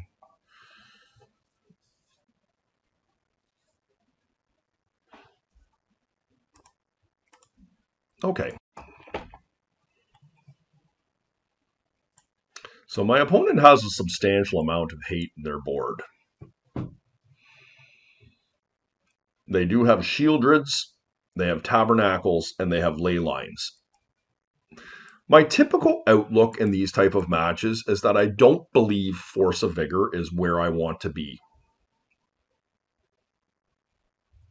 I don't know if they're running Bowmasters, but they certainly could be. Leyline of the Void is a problem for me, to some extent. But that's the only functionality that Force of Vigor has. I think that this is more likely to resolve than a Pyrokinesis with reference to Flusterstorms, if they do have a Bowmaster, but I don't really want to load up for Bowmaster. I think that this is what I want. If we see Bowmasters out of their list, like, that's not a traditional card that you're going to see out of Doomsday. They have a very compact combo package.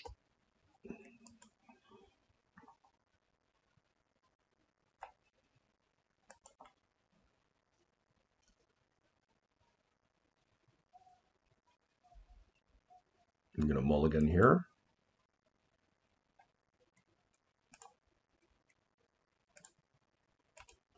Let's just see if they go Dark Ritual into, okay, they do have a ley line, into Shieldred.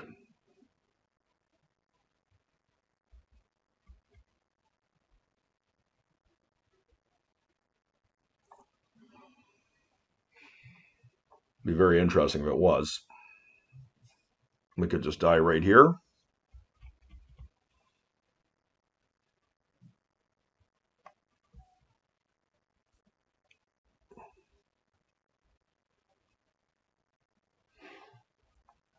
It's possible. They did not fetch, though, of note. They did not fetch. And maybe that was purposeful, or maybe it wasn't. This is second spell on the stack. They have to be a little bit cautious around, well, not a little bit. They need to be thinking about Mindbreak Trap, and Bard is a smart player. We'll see if they pass turn here. We have the ability to bring, we can't get a Vine going, sadly. I would have just loved it if they went turn 1 Shieldred there. That would have been so good for me, for them to expend those resources. Now, Bart is definitely what I would consider to be a top-tier Doomsday player. So it'll be interesting to see how they have sculpted this. We will take a minute here off camera to parse through their sideboard or their exiled cards, given the opportunity to do so. It is possible we're dead here. But if we get to untap, I feel like we have a reasonable chance out of the top 3 cards to find a counter spell.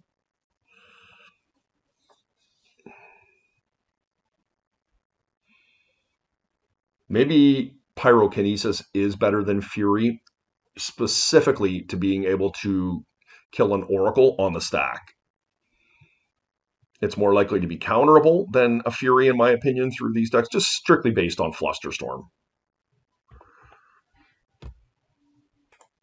As I'm just sitting here waiting for my opponent to decide on their pile, I am wondering how much the fact that they did not search with their Scalding Tarn pre-hand is going to impact them.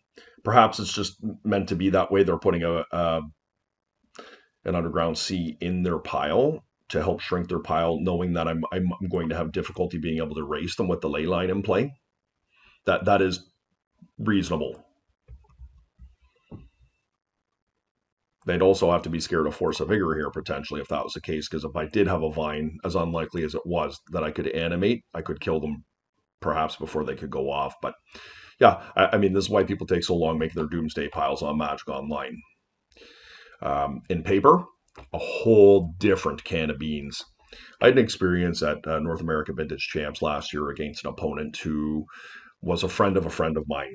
And it was in round 5, and I was 4-0, and my opponent was taking an inordinate amount of time for Paper Magic to make their decisions, and I did make a comment to them that, like, you're going to need to make a play, and they made a response of, we're all friends here, we got tons of time to finish. And against my better judgment, I did let my opponent take longer than I should have, and I will never make that mistake again, because Magic Online and paper are very different, and you need to make a timely play in paper. And basically, I had someone pull the wool over my eyes in a situation I will never allow to happen again. I feel like I'm friend or no friend, like I'm very generous in the amount of time that I give my opponents to make plays. And, a lot of us are all friends and stuff like that, but that's not what it's about. You need to play at a reasonable pace, and one of the reasons that Doomsday is so difficult to play in paper is strictly based on people's ability to do it in a reasonable time to create their piles. So just a little side note of something I experienced, and it's not a slight to the player. I mean, they're welcome to say whatever it is they want, and I agreed to it, and they ended up doing very well in that tournament. And what could have been the difference between me top 8ing and not top 8ing in that tournament, as I ended up in something like 12th place. So After significant deliberation on both my opponent and my side, it's very difficult to determine what my opponent has done exactly. But a lot of the big players that you would expect to see for a kill next turn are not there. There is no Black Lotus. There's no Mox Jet. It is. I don't see. There's Sapphire. They do not have any Force of Wills. There's 3. 1. Anyways, we don't need to count them. I saw that there was no Force of Wills. There's no Ancestral. There's no Gush. There's no Dazes. We are missing a Preordain. We are missing 2 Underground Seas from this pile. So it's very possible they have Underground Seas. But something of note that I'm not quite sure how to take is that Tabernacle of Pendrell Vale is not there. And that is a big omission that it's probably in my opponent's hand. And there is double Oracle missing. So I expect that it could be some combination of double Oracle, Tabernacle of Pendrell Vale. Mindbreak Trap was a good draw. So my question here is that we need to ask ourselves is, do we want to play around Tabernacle of Pendrell Vale?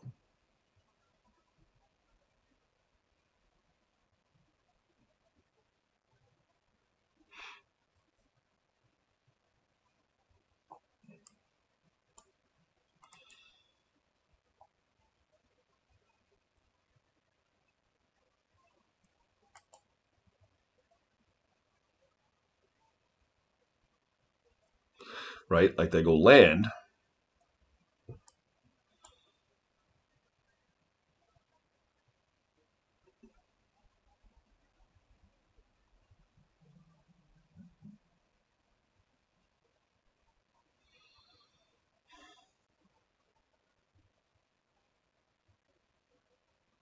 I don't know. Like if I had a Wasteland here, I think playing a Wasteland is a much more reasonable thing to do here. But if my opponent Tabernacles me next turn and I just lose my Root Wall and my Hollow one, like I'm in a really bad spot, right?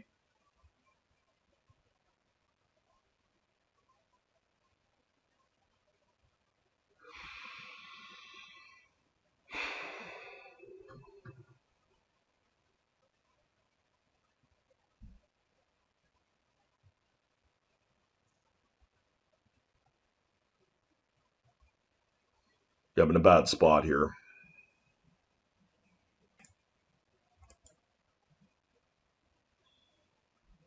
I don't know. Like if they have no cantrips here, like if they don't have that preordained, but I'm going to play out my Caracas and pass here. I feel like playing around Tabernacle is just very important for me to do, and I think the likelihood they don't have Tabernacle in their hand is very low. Very, very low. So I think just gutting my board based on that does not make sense, right?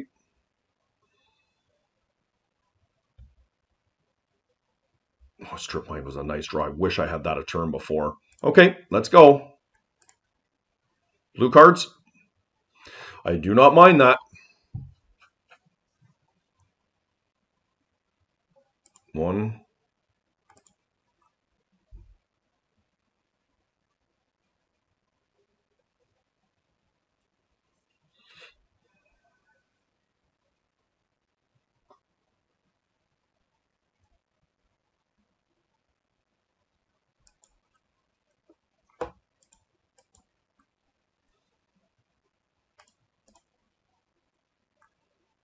It's unfortunate, but this is the world I'm living in. And if they fight over this, I mean, there's not much I can do.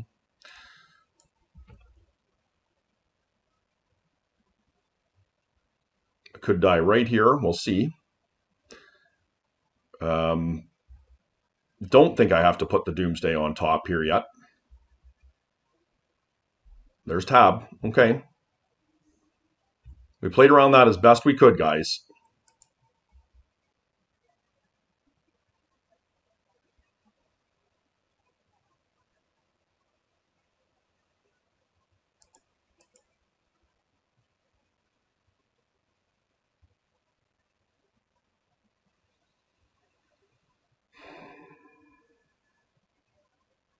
Okay.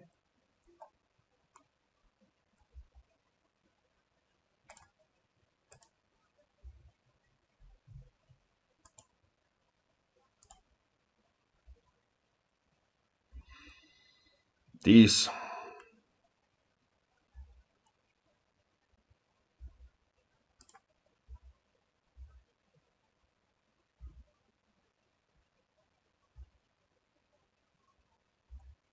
Well, here's the time of trial, guys.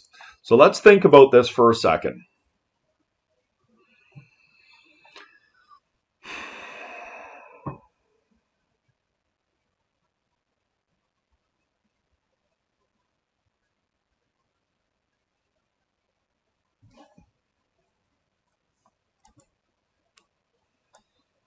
I mean, I feel like I need to put this on their library.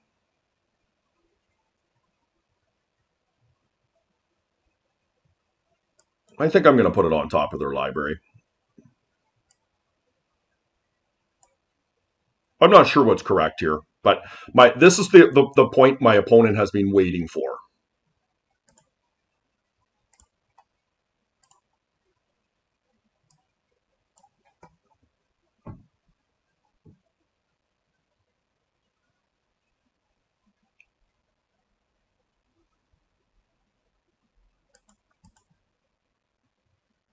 Feel free to leave in the comments, guys. I'm not sure if it is correct to be proactive there or not. Okay.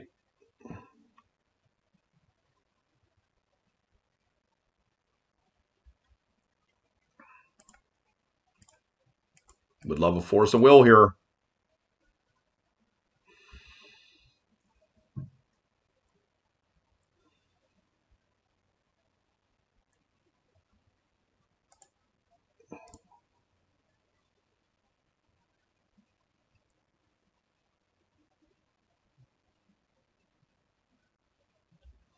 That might be enough. That might be enough, guys. We'll see. This is really awkward because I have to proactively wasteland them here and take them off their fetch.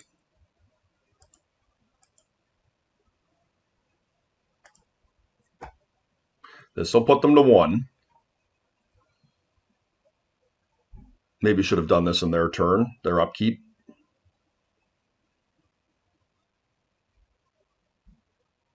Yep, we got there. All right. I'm going to tell you something. This was a mind bender figuring out this match, and I really feel like we played it well. Being able, first of all, to deduce what it was that my opponent had. Playing around that tabernacle was really key. I wasn't sure if they had it, but certainly from previous lists they did. And I liked how we navigated around the Noxious Revival. Caracas first, drawing that other wasteland there was going to be good. We were probably likely to lose this if we didn't find a force or a wasteland there, but ended up working out. I did not think we were going to win that, but we gave ourselves our best opportunity, and I'm going to give myself a little pat on the back on that one, guys. Hope you enjoyed it. We'll see you in the next round, and I think that's top 8 for us. We are 5-0, so I believe it's a 6-rounder. Okay, guys, here we are in round 6, and we're playing Trailovsky. I know what this player is playing because they just were playing against Canister on Twitch, and they are playing Blue-White Lurrus. And I played against a substantial amount of Blue-White Lurrus at Eternal Weekend in the High Roller event, and I did prevail against it 3 times. That said, it is not an easy match, and certainly can be on the other end of the spectrum. I don't know that I'm even favored against it, but I did come out ahead. And of course, play draw does matter. So we will see how that goes. They have all sorts of stuff like Soul Guide Lanterns and Pithing Needles with their Lurrus that can be recurred, so even countering them or removing them is not a guarantee. Anyways, we're looking for a combination of some aggro and control, followed up with our Wastelands, and we'll see how we do here. Okay. This is a pretty good hand. This is the type of hand you can beat Lurrus with. Love this mental misstep here. This is just a decent hand. Really, really solid. Not to say we couldn't lose with this hand, but it is really good. Opponent is in the chat there talking about my username and where it comes from. And for those of you who are unaware, it is from a series of books that revolve around a character by the name of Dritz Duerden. And Montolio, I believe it was from the Silver Streams novel. This is like 30 years ago I read these books, if not more. And Montolio was a blind ranger who could still kick some serious ass. Soul Ring. I think this is worth a misstep here. Because if they do Force of Will this, I think I probably will Vigor it. So we don't feel the pressure to do any of that right now. There is their Lurrus. Okay.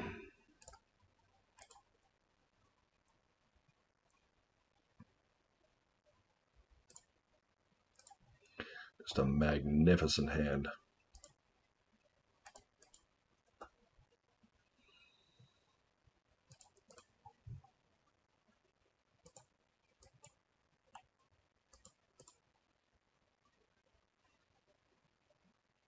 Yeah, this is a really tough one for them to beat. Okay. So we're playing against Lurrus here. We certainly want these.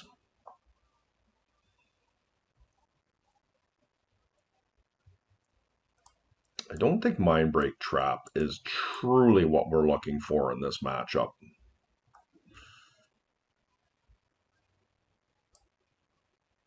I honestly don't know if they have.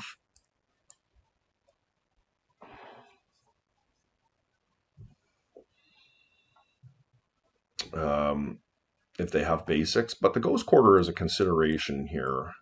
I don't know how I feel about the Chalice. I have been siding it out. It does get to be a problem with reference to recurring baubles, but I don't really think it's good enough on the draw to warrant it. The next question I think we need to ask ourselves here is, do we want 4 Force of Vigor? And my inclination is that on the draw, I think it is worthwhile having 4, strictly because of turn 1 Pithing Needle. In the event that I cannot counter it, Force of Vigor is a pretty important card to have here. On the play, I may change my opinion there. I think that this is pretty reasonable, though.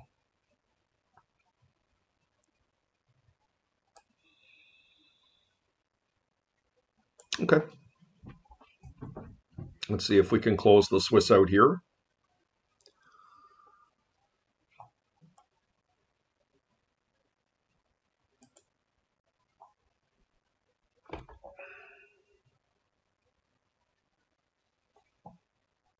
Yeah, really nice hand. Okay, we're going to keep this one. We're a little bit vulnerable, not a little bit, we are vulnerable to Tabernacle here, but we have Ancestral cleaned up really nicely if they're sitting on an Ancestral hand here. But obviously Tabernacle could be a tough one for us.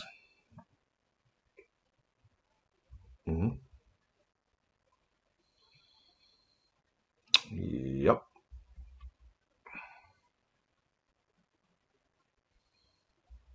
So I am going to attempt to Vigor these. There's a couple reasons that I'm considering this here. One, obviously, they're both juicy targets here.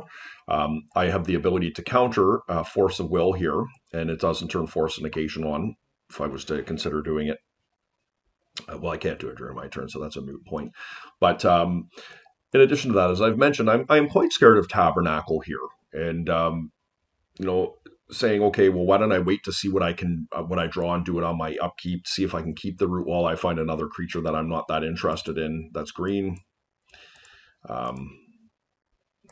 It is what it is. We're just doing it here. This is a powerful play. And my opponent is very likely to fight over that if they have the ability. Okay, they didn't. I am nervous about Tabernacle here. Um, if I find a Wasteland, I will probably play it.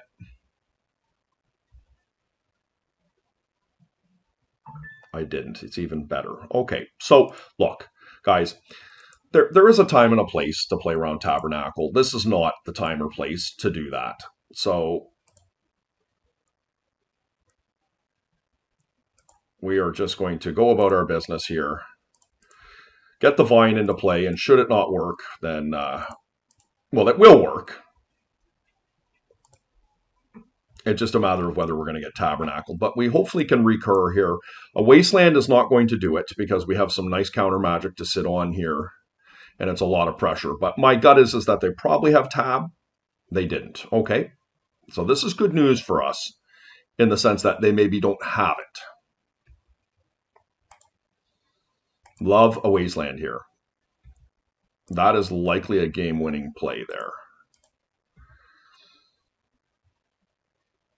Okay, my opponent needs to do something right here.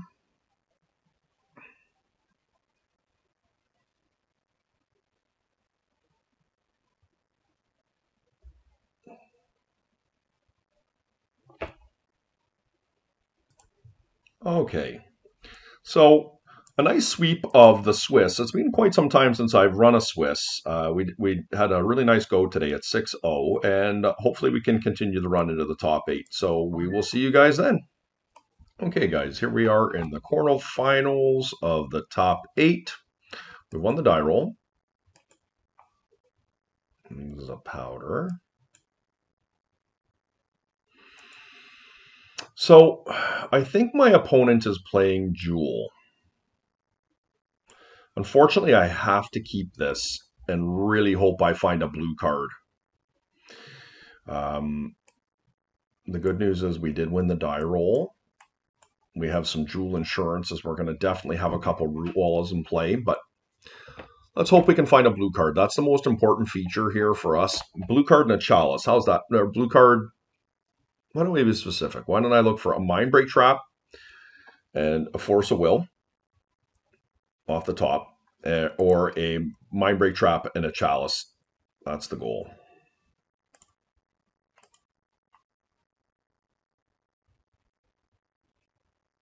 Terrible.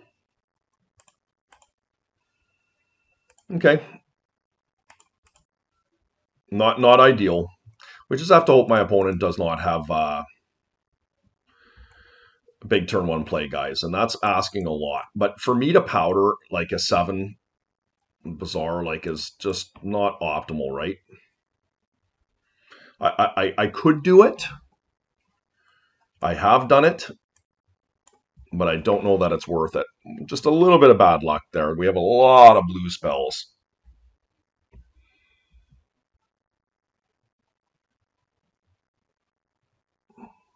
Okay, that's positive.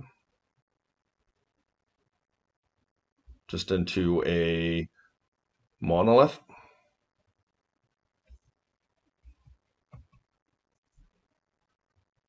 Into a ring. That's what this is, a ring.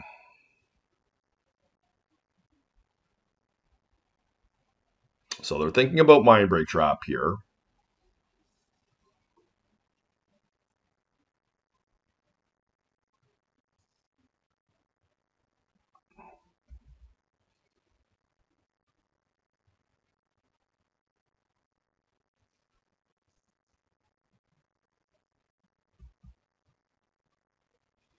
I feel like we have a pretty reasonable matchup against Jewel.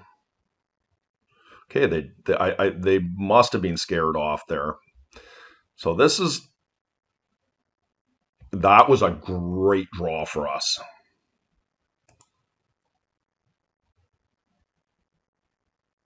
Blue card, please. Force of Will would be wonderful.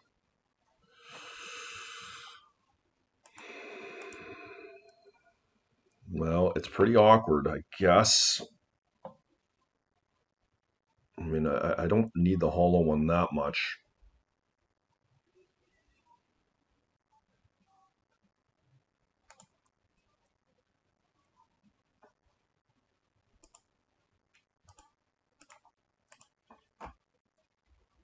I hate discarding that hollow one, but it just is the where we're living here. And we're going to go after their monolith here, and we're probably going to be hellbent, is my guess. Let's see if this works.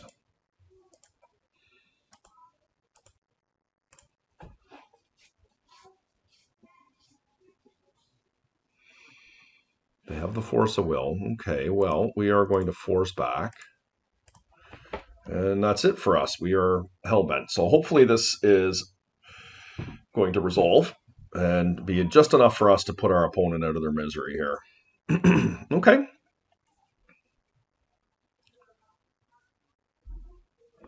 We could lose from here for sure, but if my opponent stumbles, we could be in decent shape. Just a PO for 2. Tinker. Oh, no. You got to be kidding. All right.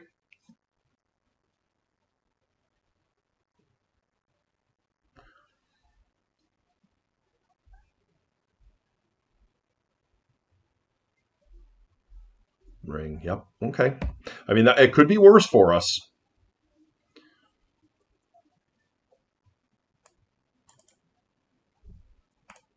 Ooh, that chalice would have been nice. Wasteland? Missed up. I don't mind missed up. I know there's no damage going through here. I do like the missed up, considering.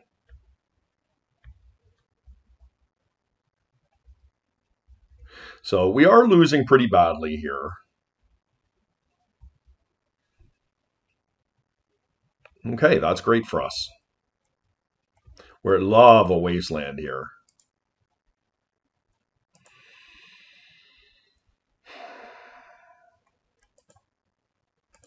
Look, I'm not thrilled about this, but we have to start applying damage here. My opponent's about to bowl us over.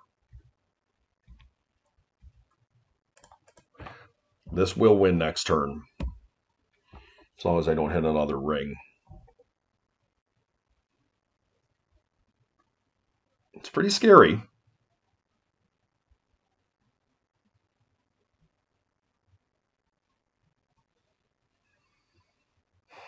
Okay. PO. Geez, I don't mind that. I mean, it sucks. I was hoping they wouldn't do anything, but out of all the things they could do to me, that is not the worst at all. Yeah, really nice win for us there. I feel that we were extremely fortuitous to pull that out. Okay, so I feel like we're just playing against overt Jewel. They could have Hull Breachers. I don't know if they run basics in their deck. They don't have a ton of counter magic either. Maybe this is just better this way, but that probably come at the expense of Noxious Revivals here is my guess.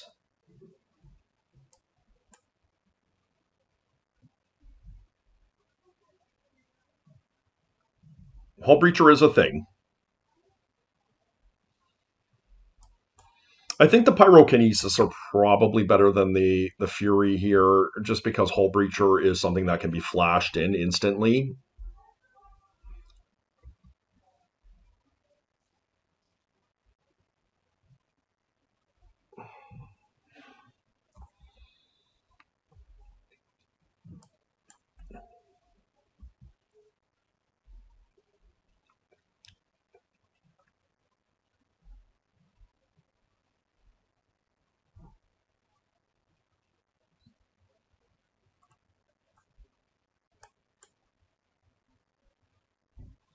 So we are looking for a 7 with Bazaar and Mindbreak Trap.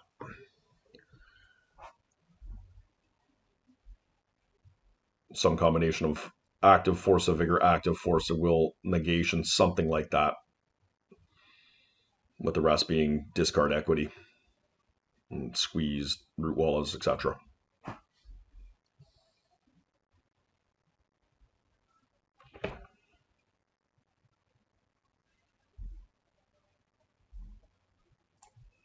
Okay, they have begun the game with 7 cards. We are going to powder this.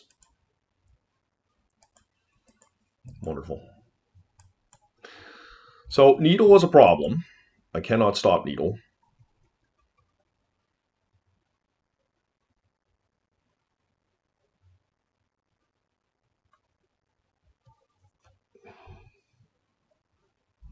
But I have some insurance in Mindbreak Trap specifically. Hopefully not a 3-ball. 1 ring. Yeah, I can't stop the ring.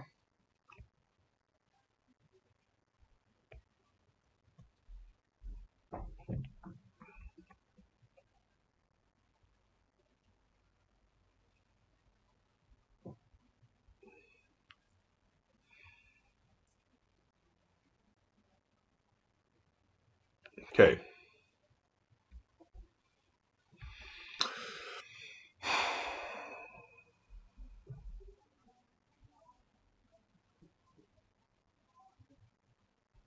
Do I let them have that workshop? That's the question.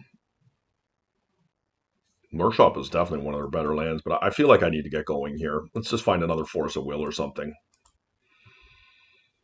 1, 2.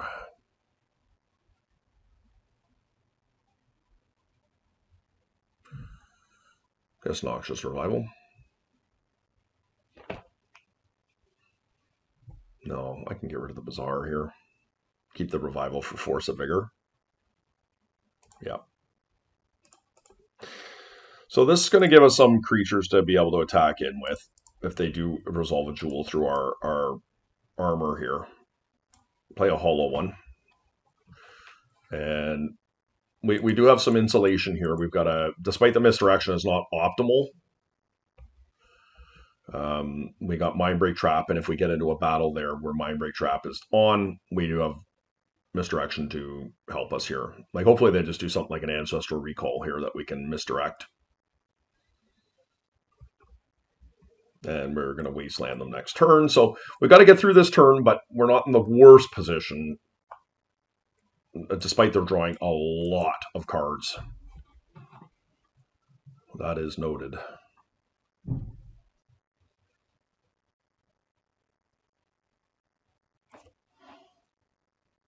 Okay, so they're thinking here.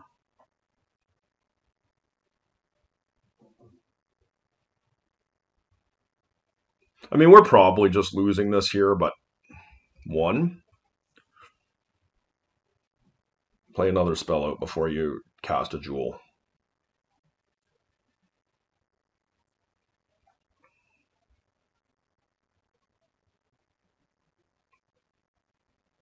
2.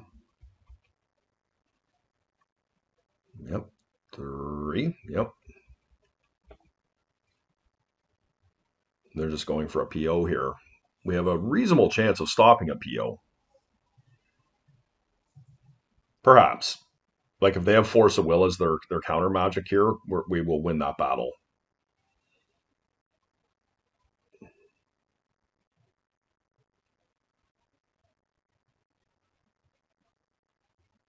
Oh, they're holding up negation. Well, this is the one we have to fight over. They can hard cast a negation here. Just didn't resolve. Okay. They got Jewel.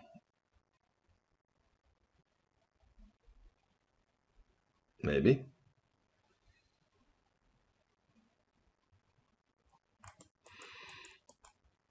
Yep.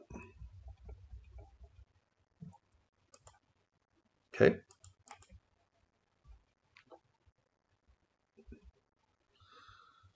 That is protection.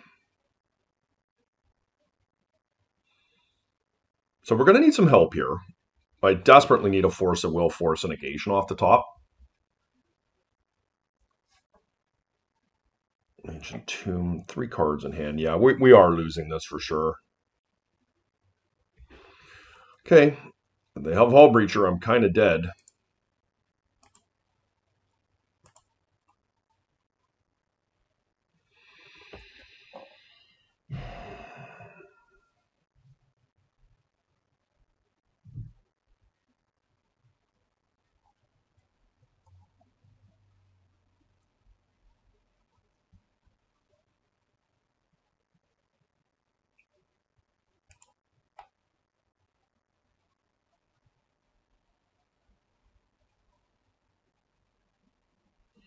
They have tons of mana here. Okay.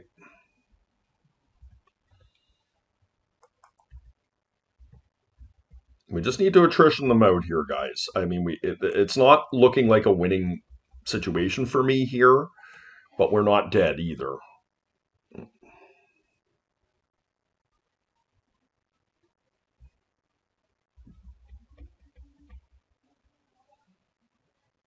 There's a PO.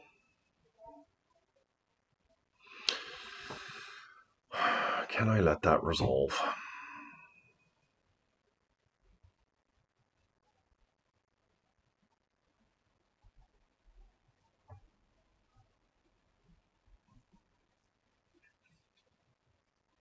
No. Just leads to a bad spot for me. They can hardcast Force of Will here. Just no. Okay. Cast an Ancestral, please.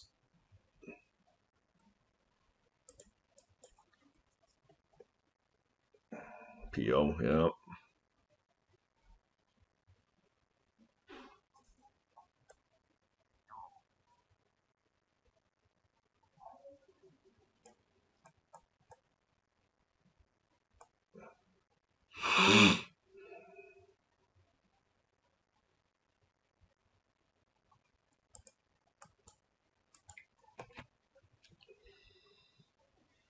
I'm not winning from there.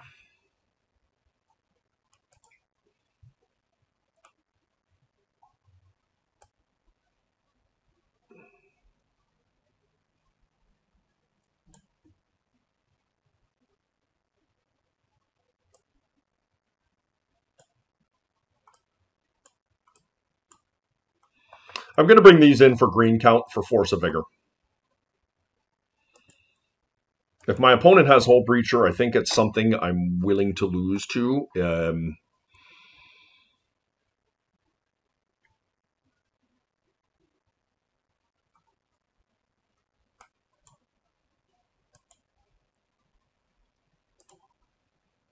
Okay, fantastic. So we're definitely keeping this. What do we want to put back?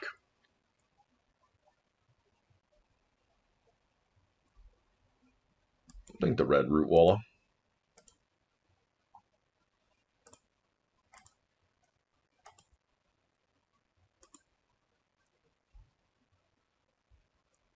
Yeah, it's tough because we really just can't have it all.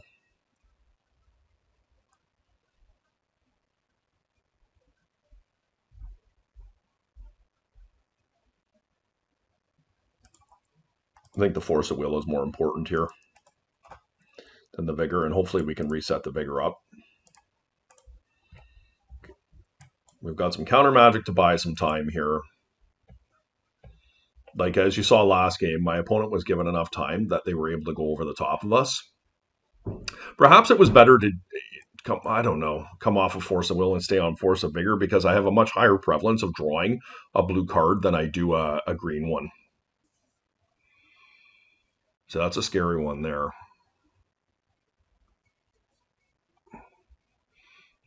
How proactive am I going to be here on my forces?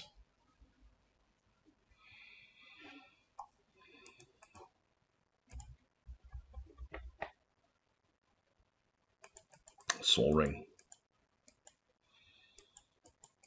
I do not like that. Okay, it's in. See if they go straight for a Jewel here. Pretty scary spot for me.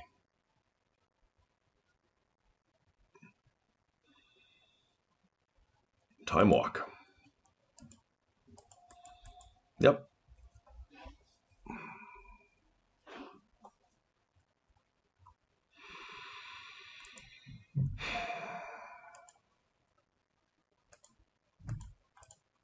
I just can't let that in. Yeah, we're in a bad spot here. I feel like we are probably losing this from here. My opponent just had a really strong hand, and the difference between that Force of Vigor, that mulligan with that Vigor, was significant. Okay, just green card off top, please. Wasteland. Okay, that's pretty good. It's not perfect.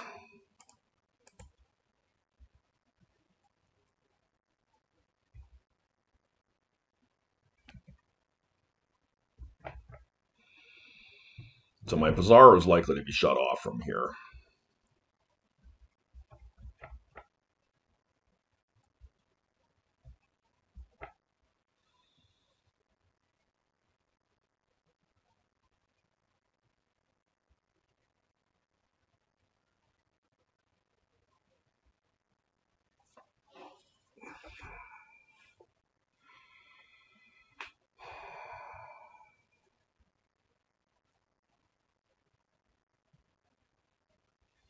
I suspect they're going to come down with a ring here.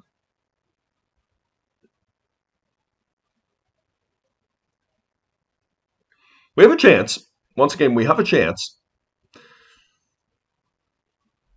But I wouldn't say it's amazing.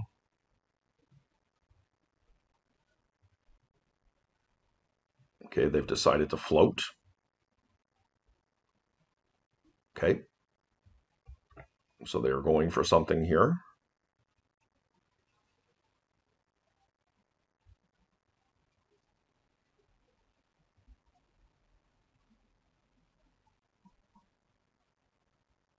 I'm going to have to kill their construct. Like this is I mean, it's obviously scary that they're doing this, but yeah, they go and get a needle.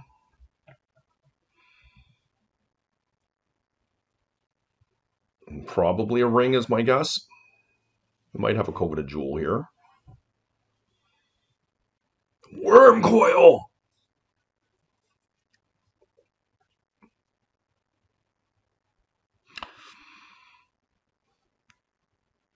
Yeah, we're in a world of hurt here. I can't beat worm coil really.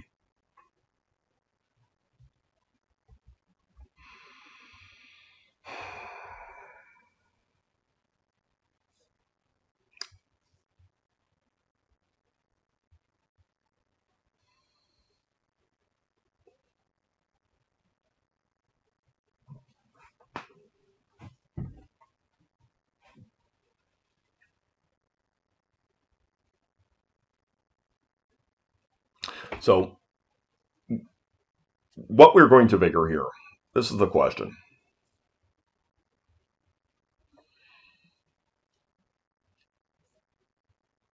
It's got to be Pithing Needle for us to have any chance here.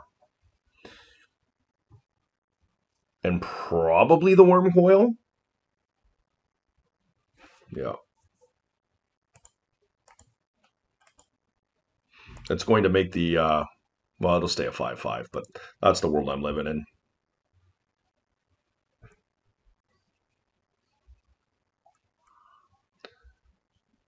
But this at least makes it that the creatures are somewhat manageable. I really would love to go after their mana.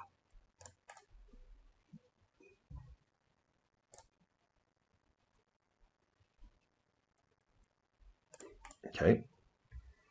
Wasteland. Master. Okay.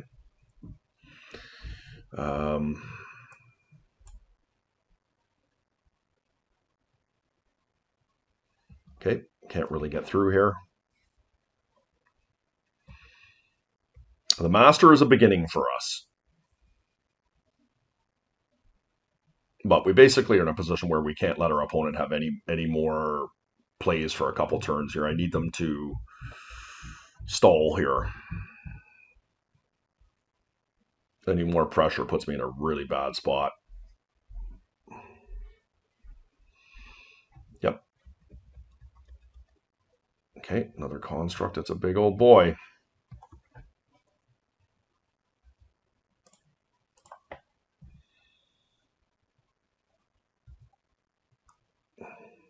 They did not play a land of note.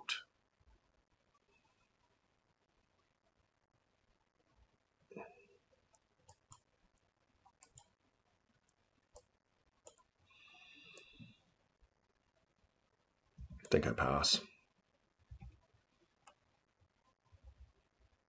The fact that they're stalling here just a little bit is I mean, obviously these two constructs are really big and a problem. But the fact that I'm still drawing breath here is significant. I did take the gamble that they're not going to draw another land or play anything here, but that's where I'm at. I mean, they're coming in with just a ferocious amount of damage here, but if they stall, there is a world where I maybe could claw back somehow. Another metamorph, yeah. Oh, I could counter that. I don't think I can let that resolve. I can't.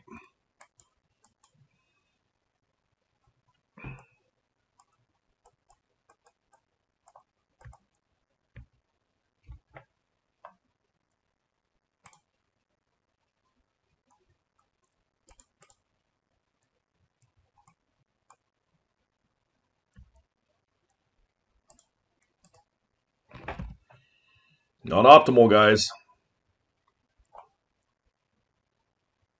Need to hit Root Wall of Squeeze and Masters here. Wasteland?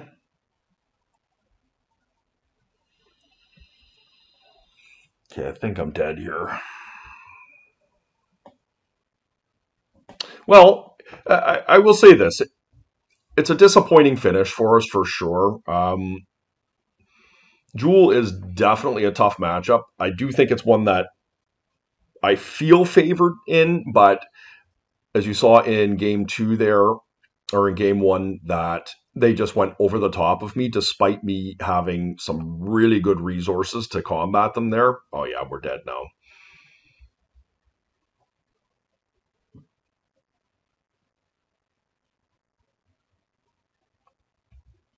Yep. Good games.